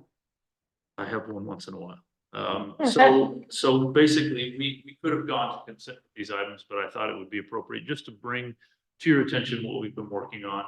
And though these grant applications do not exceed the $50,000 threshold that's required for council approval, again, just a chance to bring it to your attention what we've been working on and request ratification. So the first item C, the National Night Out. Most of you are aware of what that program is, but it's our police and communities outreach program, chance to partner with a lot of the families and the children in the neighborhood and the town to get together. It's a great annual event. And after checking with our finance director, the cost of this event's about $2,500 annually. So that was the amount that was requested through the Blue Cross Blue Shield Foundation. The second item, item D, the Firehouse Subs Foundation. That is a grant that, again, Firehouse Subs provides different monetary values or different grants to communities and to specifically first responders that need are in need of items. And in this case, after consulting with our police department, they said the one thing they could really use is a rescue ATV for areas that our patrol cars or our officers on foot might not be able to reach or access quickly. In regards to responses or rescues, this is certainly something that would be a nice item to have. And if we are lucky enough to get it, it'd be great to have for our 4th of July parade. So that's hopefully the timing on that works out well. And that the amount listed there is the exact amount of the vehicle that was requested. And then lastly, the Cynthia Woods Mitchell Fund for Historic Interiors. That is an application that was recently submitted. Though $15,000 would certainly not begin to scratch the surface of the repairs and or replacements that are needed within the clubhouse. That is an amount that, after researching this particular foundation, that's about the maximum that this particular foundation ever gives. And so I didn't want to get greedy, so that was the amount that I had asked for. We are always looking at these different foundations, for different grant amounts of, you know, different monetary amounts, but in this particular case, that was the amount that was requested there, so. And this is a new position, DK's position this year, because I think we're on pace for almost $10 million in grants this year. And the compliance piece, you know, it's been great that DK's dived in to try to get us more grants, but the compliance piece is huge, and he's spent untold hours dealing with some of the agencies that we're getting funding from to make sure we're in compliance, that we don't risk getting, you know, money taken back or have to repay money or not be able to do our draws after we've actually spent the money, because most of them are reimbursements. Right now, DK has been working on our WIFA grant extensively, trying to make sure the procurement is done correctly.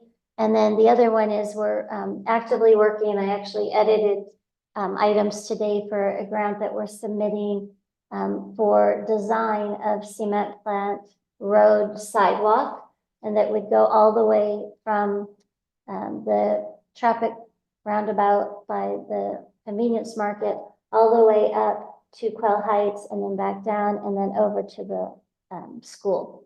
And that would be bike lanes, sidewalk, it's actually multi-use path, right, Jenny? So, you know, that's an example of another grant. That's a $2 million project that we're trying to get in the hopper to get design done and then funded. So he's working on a lot of grants. I think I shared with you our spreadsheet tracking all of the grants we've either received or that we're applying for. So he's doing a great job. Has really been a blessing to our organization. Thank you. Welcome. So we have these 3 grant applications, National Night Out, Firehouse Subs, and Clubhouse Window Repair and Replacement.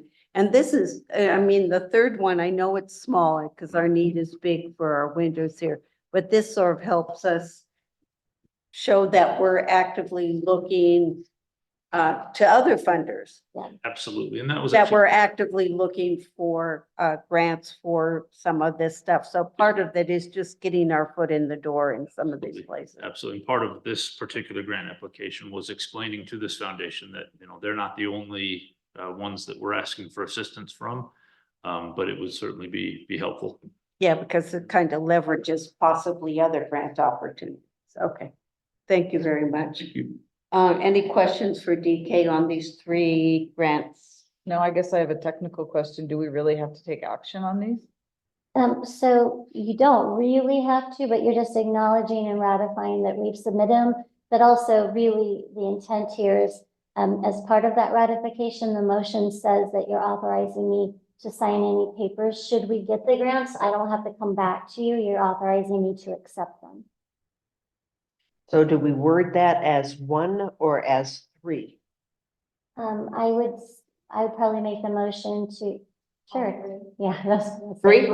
Because we Thank you. listed it as Same 3. motion, approve the grant, ratify the grant as submitted and authorize town manager to sign all applicable documents. Yeah, so I'll need 3 motions.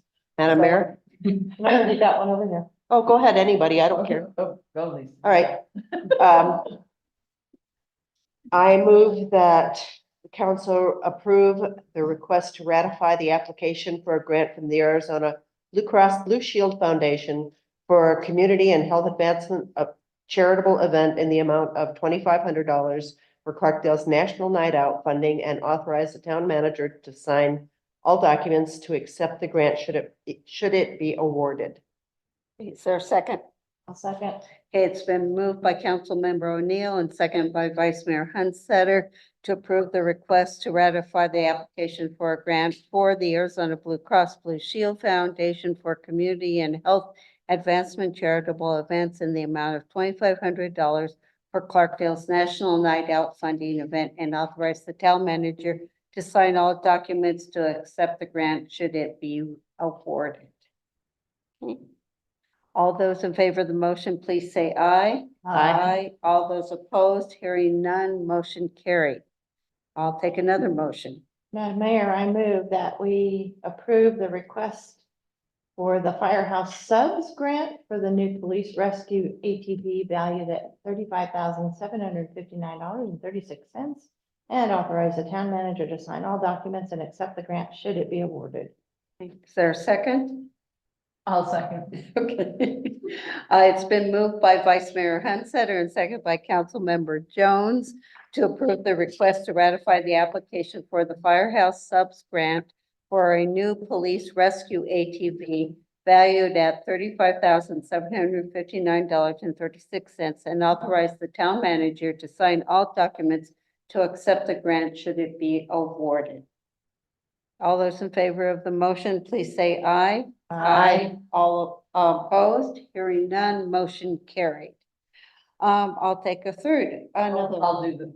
Okay. Go for it. Join the Madam fun. Mayor, I move that we approve a request to ratify the application for a Cynthia Wood Mitchell Fund for Historic Interiors Grant from the National Trust of Historic Preservation in the amount of $15,000 to be used for window repair and or replacement in the Clark Memorial Clubhouse, and authorize the town manager to sign all documents to accept the grant should it be awarded. Is there a second? I'll second.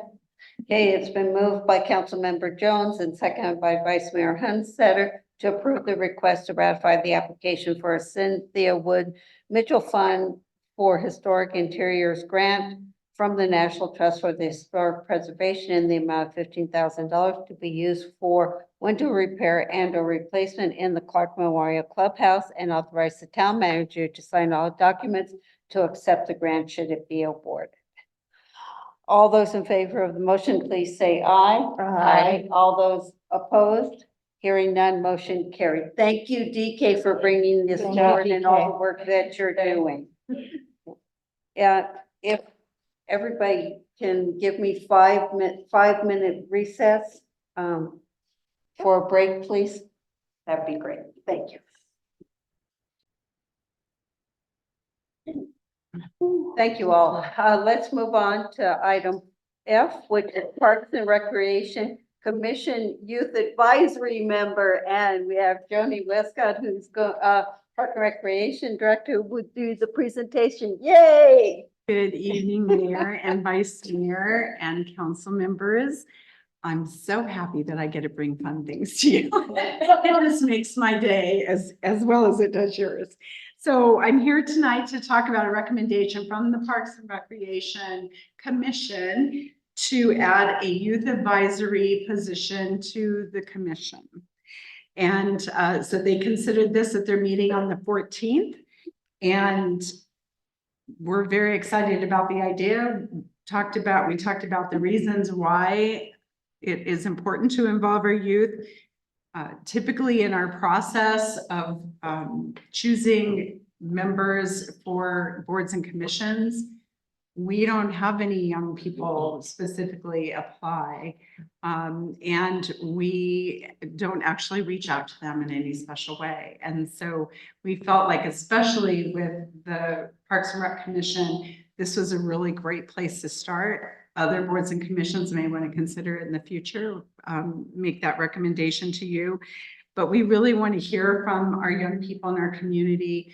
We think it's so valuable to give them that voice, to be able to have them be able to be a part of this process, to come and sit at a meeting and give recommendations to the commission is such a cool thing. I mean, always one of my personal goals is to, encourage kids to get involved in this, because I think it's so important, this public process that we have, and for them to be able to have that voice is cool. And I think you probably all agree with that.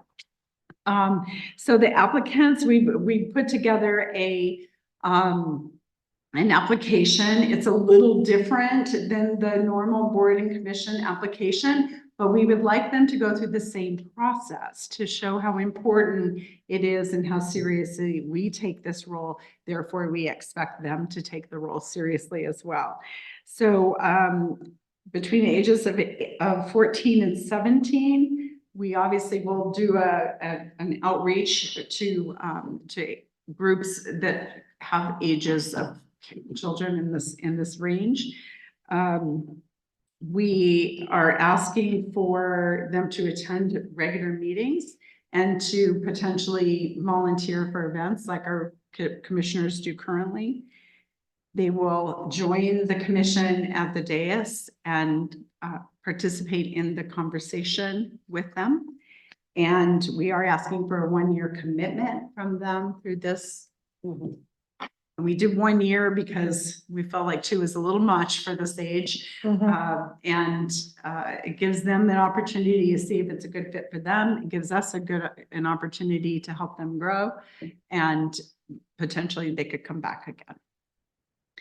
The other thing we're doing, we're asking for 2 letters of recommendation from a school or from a school staff stating that they would be a good candidate for the position.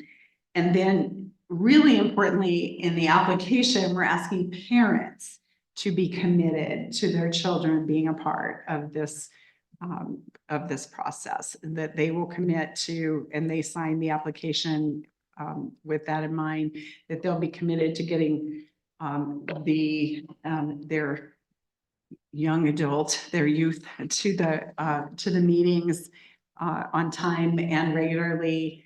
And so that being said, I mean, I really don't have anything else for you. If you have any questions about the process, we'll accept applications. We'll work with the town clerk, with Charity to bring them in for interviews, like we do. And just, I mean, I think it's very cool. So we're asking for approval from the recommendation of the Parks and Recreation Commission for a youth advisory position for the Parks and Rec Commission. Yes. Thank you.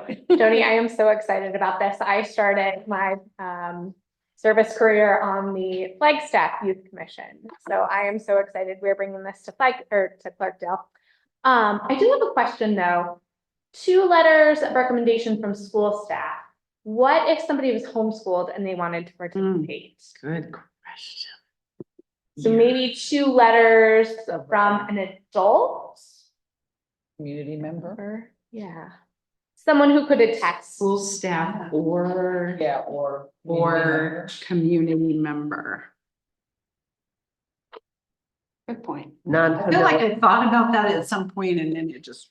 Yeah, non-familial, thank you. non-familial community member. Yes. Yeah. Thank you. I'm gonna echo what Marnie just said. I think it's very exciting. I hope this grows to get other youth involved, and I hope they will be able to join us maybe at the League of Cities and Towns Conference. Ooh, Because there's yeah. a huge youth component there, and I think it's a wonderful opportunity for kids to get involved. And just as a reminder, it was a recommendation from Councilmember Jones.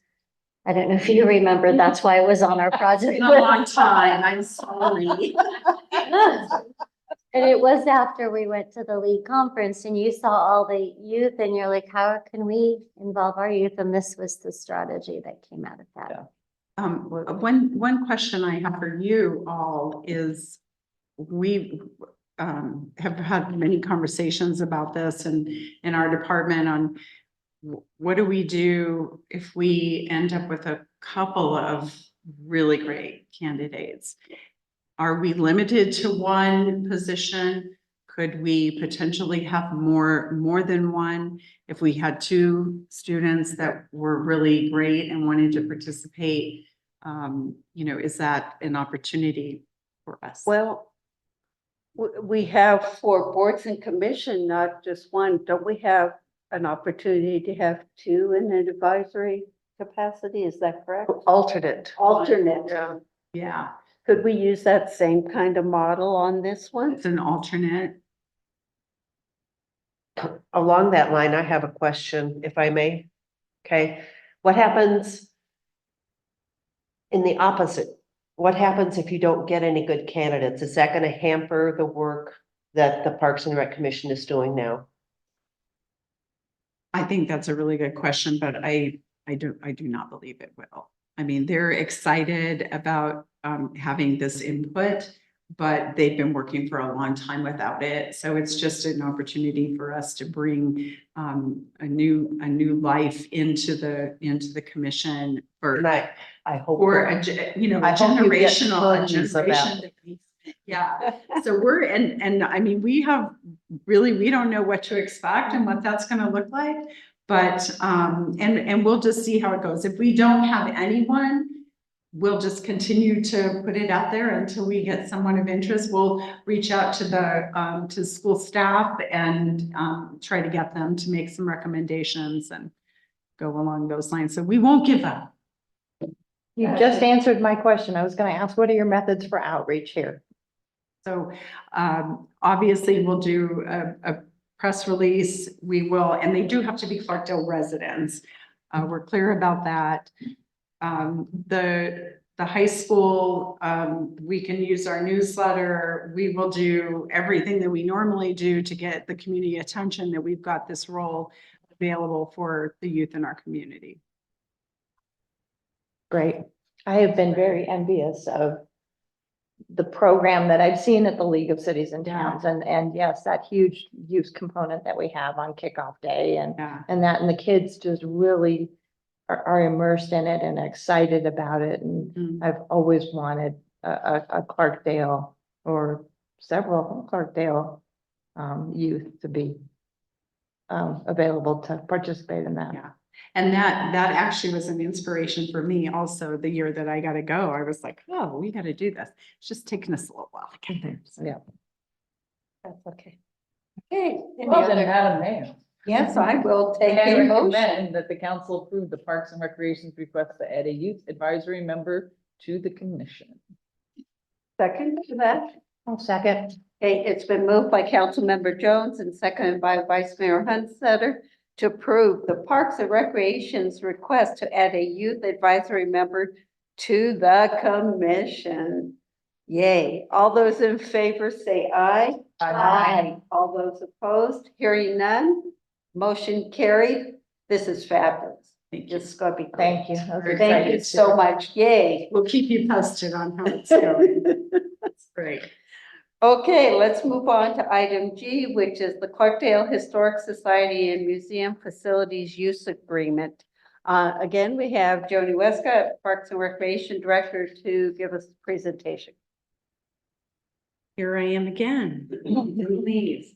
So as you are aware, this, the council has been very committed to a few local nonprofit organizations who give something to the community, who provide entertainment, who provide history, who provide arts and entertainment. There we go.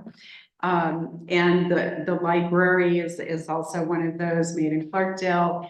And the Clarkdale Historical Society and Museum has been one of those members since 2011. We've been, the council has been approving a facility use agreement with taking the nonprofit in mind and what the benefit is to the community. So the Historical Society and Museum, this year, we do this typically, we start about in April, May for the next fiscal year for these organizations. And we missed that opportunity early last year. The museum was working on a few things on their inventory documents that needed to get resolved. That's done now. We're ready to get back to business. They brought us a letter with some specific requests. You've been provided with that letter, and we've also included in your packet some of the changes that were requested. A few more days of use and some storage of equipment. Let's see. They had a specific request for the bandstand at 4th of July in a particular place, and we've agreed to honor that when we can. We let me get down here. This was a complicated process and going through and matching them up with what we've been doing and what the requests were. The big things are kind of in summary of what they were requesting is to use the facility at no charge at all. And typically this is at a reduced rate, a greatly reduced rate compared to what the community pays. And this was because they felt that because of their civic service was a benefit to this town's citizens, that this was a reasonable request. And then event reservations on a first come first served basis. In the past, we've had to kind of move things around sometimes. And I personally have felt like that's a hard one because if we have an event coming in, a paying customer, and then we have the museum with something, we kind of move them around because we need to accept that paying customer. And that's always been our agreement. But they advertise for these events and for especially First Fridays and the plant sale. And so we, I feel like that's a reasonable request that for those two items that we can make that exception. So in the long run, we provided you with all of the changes, but in the end, the things that staff recommends acceptance of all changes proposed, excluding the following, and I'm going to go down this list. The fee waiver, the first served without regard to potential revenue. So that we're waiving with exception of First Fridays and the plant sale. But for instance, if we have someone using the facility and paying for it, and it's a tour, their regular monthly tour, we might have to, or sometimes we change it so they can only maybe do one room that day or whatever. We work with them when we can. So the removal of the town reserves the right to require a clubhouse ambassador. We feel like we're just not ready to go there. There may be a time that we feel like it is important to have an ambassador on site, even though they're very good stewards of the building. If it were something that was very large and we wanted to provide support for them to keep the restrooms clean and take care of any problems, we might require that they have an ambassador, but it would be included in the fee that they pay. So it wouldn't be an additional fee. The removal of the town on-call public works staff being called out, that specific, we understand that they wouldn't most likely call them out for something that wasn't an emergency, but it's something that we have in all of our agreements and we feel is important to keep as well, just on the off chance. And basically, just to be clear what that is that if they call out for something that wasn't an actual emergency, then they might be liable to pay for that service because it costs us over time to have those people come in. And then the specific 4th of July ice cream social, obviously we will always put them right where they want to be if we can, but like this year, it may not be available. So I wanted to be sure that we're clear about that. And then the ticket booth storage of the equipment. So they have a lot of sound equipment that they use to set up for First Fridays.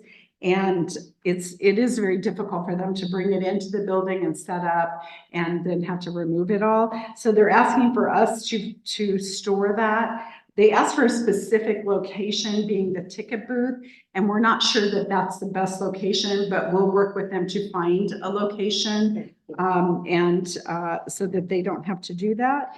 And then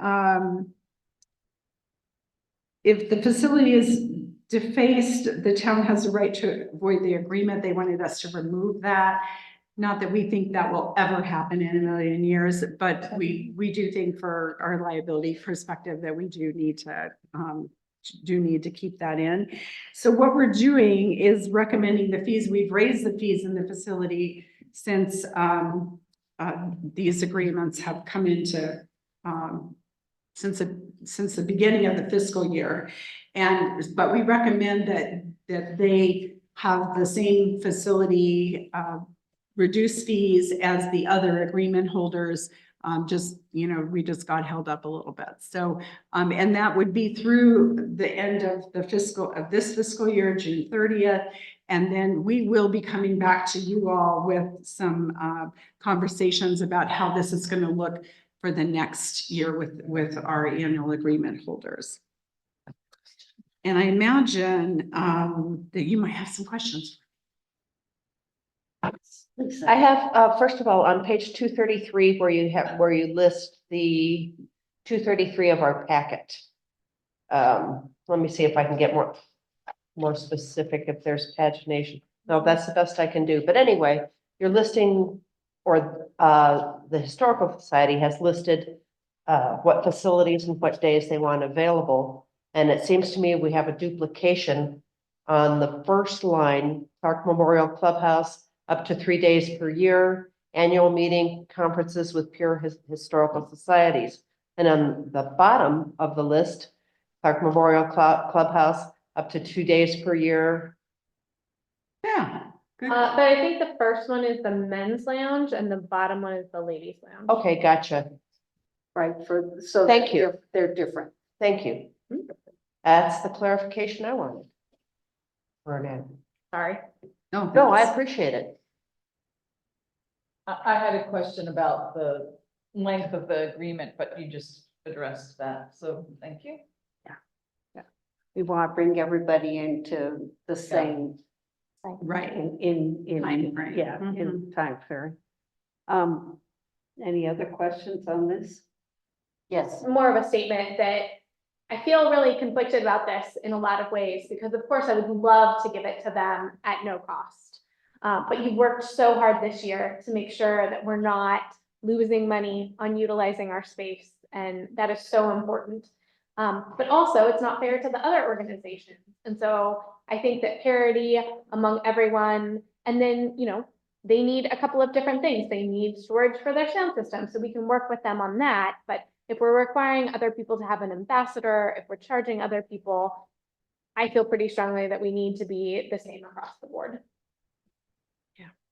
Well, and I think just to clarify, we're also giving them their facility still Correct. at free of charge, so. Right, where the museum is located. Mhm. So this is just an adjunct to Yes, Lisa. when I worked with the Historical Society, there were maybe 8 or 9 First Fridays per year. So if the facility is not needed, would they then cede the date back to the town so it could be used as a rental? Yes. Yes, and they put in their agreement at some point, and I'm not sure if it's in ours, quite honestly. I was looking at that and wondering if I had missed it. We would like them to turn in paperwork 30 days out.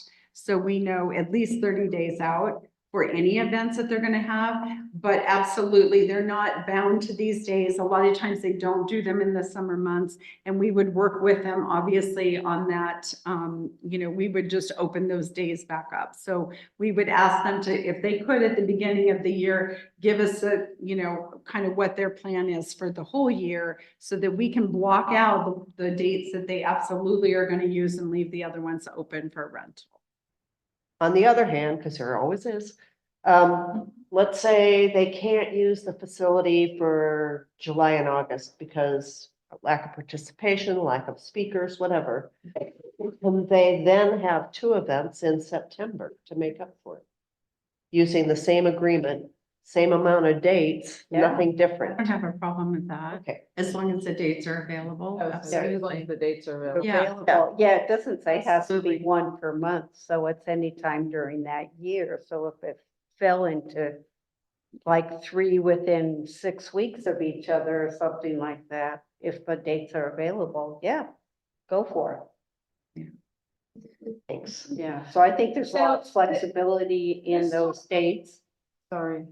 Go ahead. This is the complex parking lot and restrooms for the plant sale. I know this year they're planning on doing the plant sale on the back patio and doing workshops in here. That's not what this says. Well, so if I could,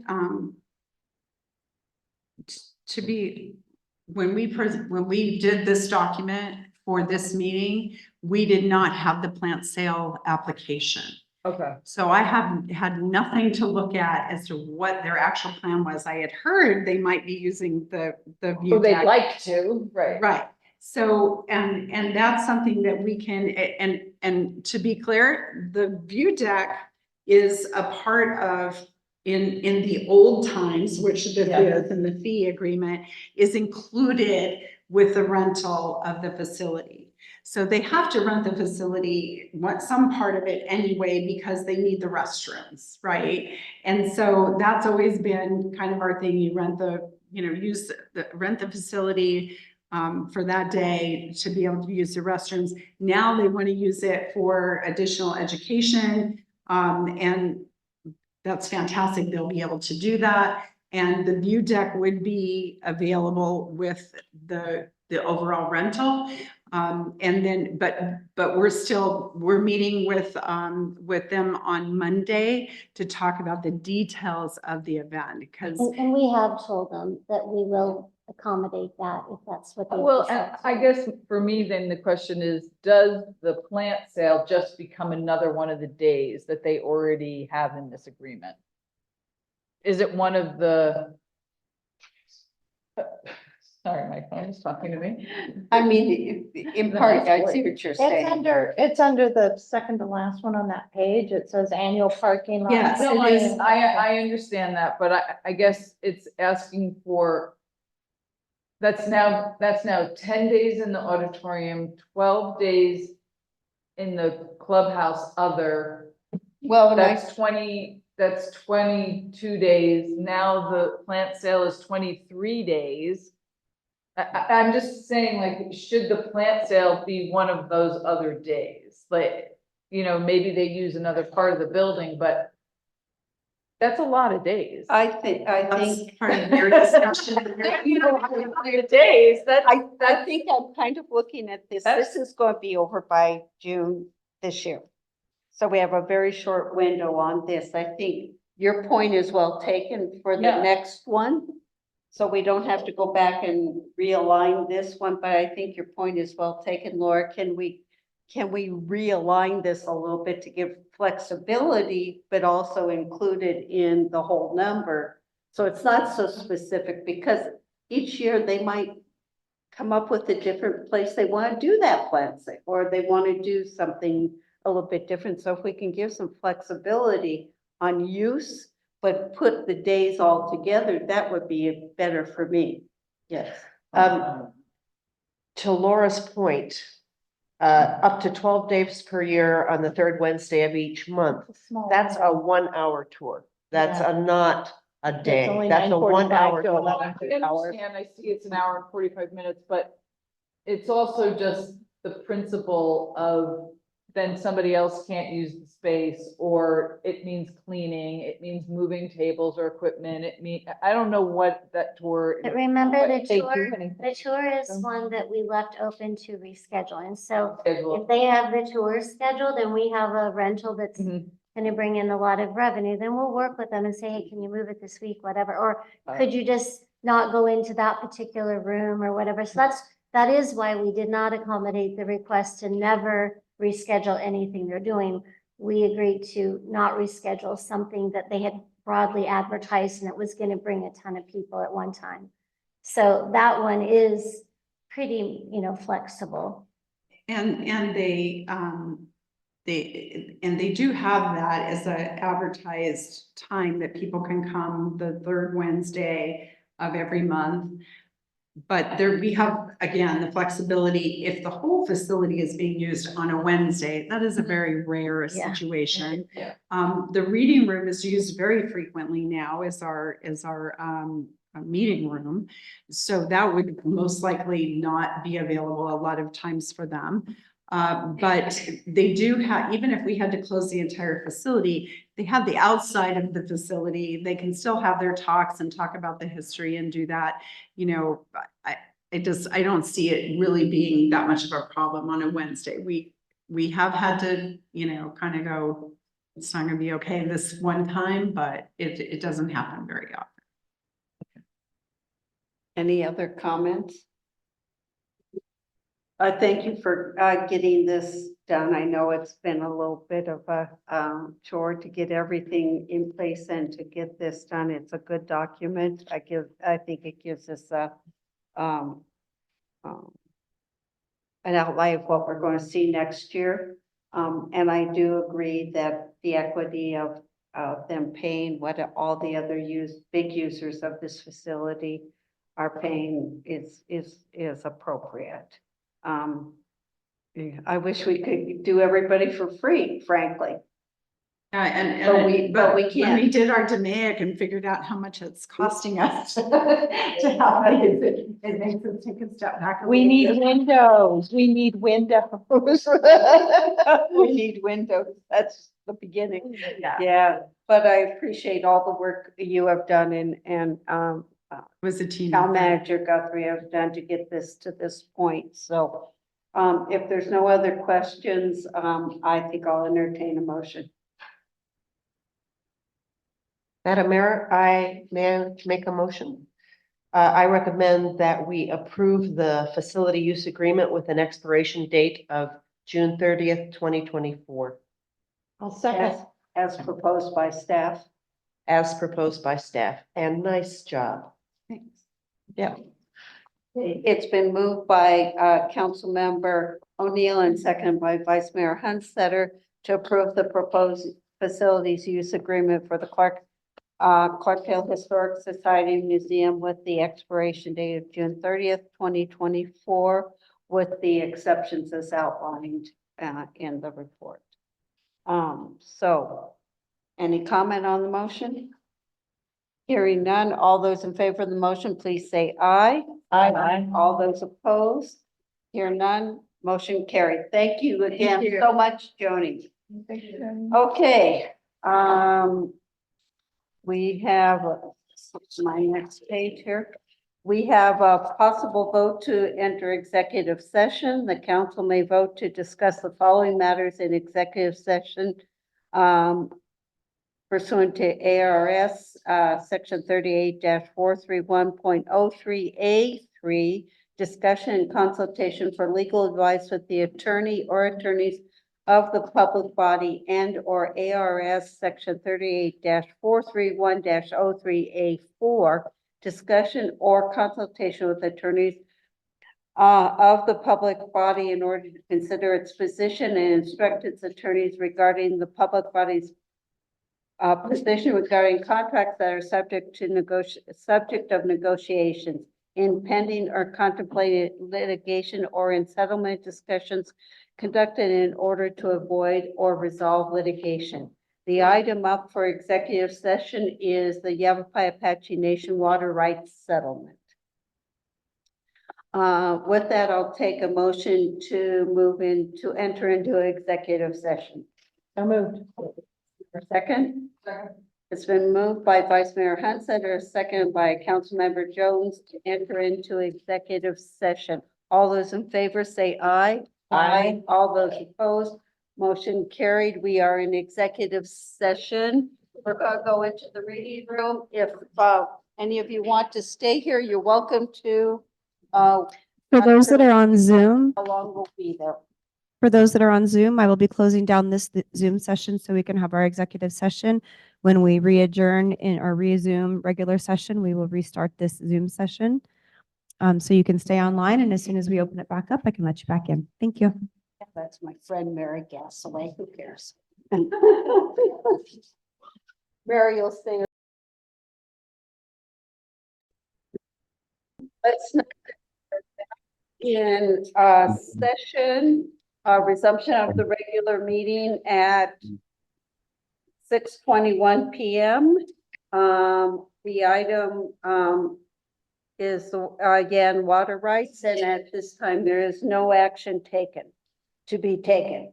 So let's move on to future agenda items. Charity has given us what we have up coming the next We have a meeting later this week on the historic preservation ordinance. It's just a joint work session. And then, we just have a few items on our March 12th so far, and one will be, Mingus Union High School Facility Use Agreement. I suspect that's for the prom. And, an update on Selma Mangini Park.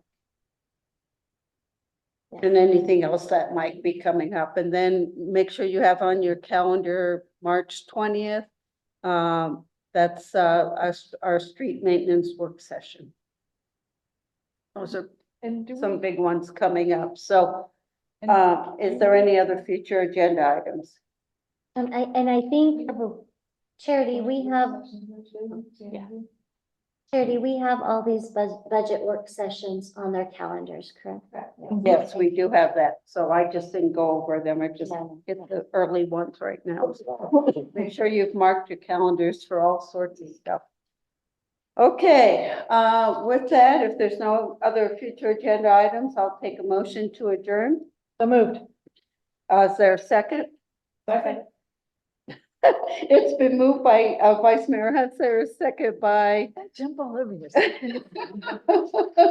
who said it first? Which one of you? I think we said it. Okay, by Councilmember Jones to adjourn at 6:23 PM. All those in favor say aye. Aye. And thank you for a long meeting. We are adjourned. Yeah, thank you, everybody. Great meeting.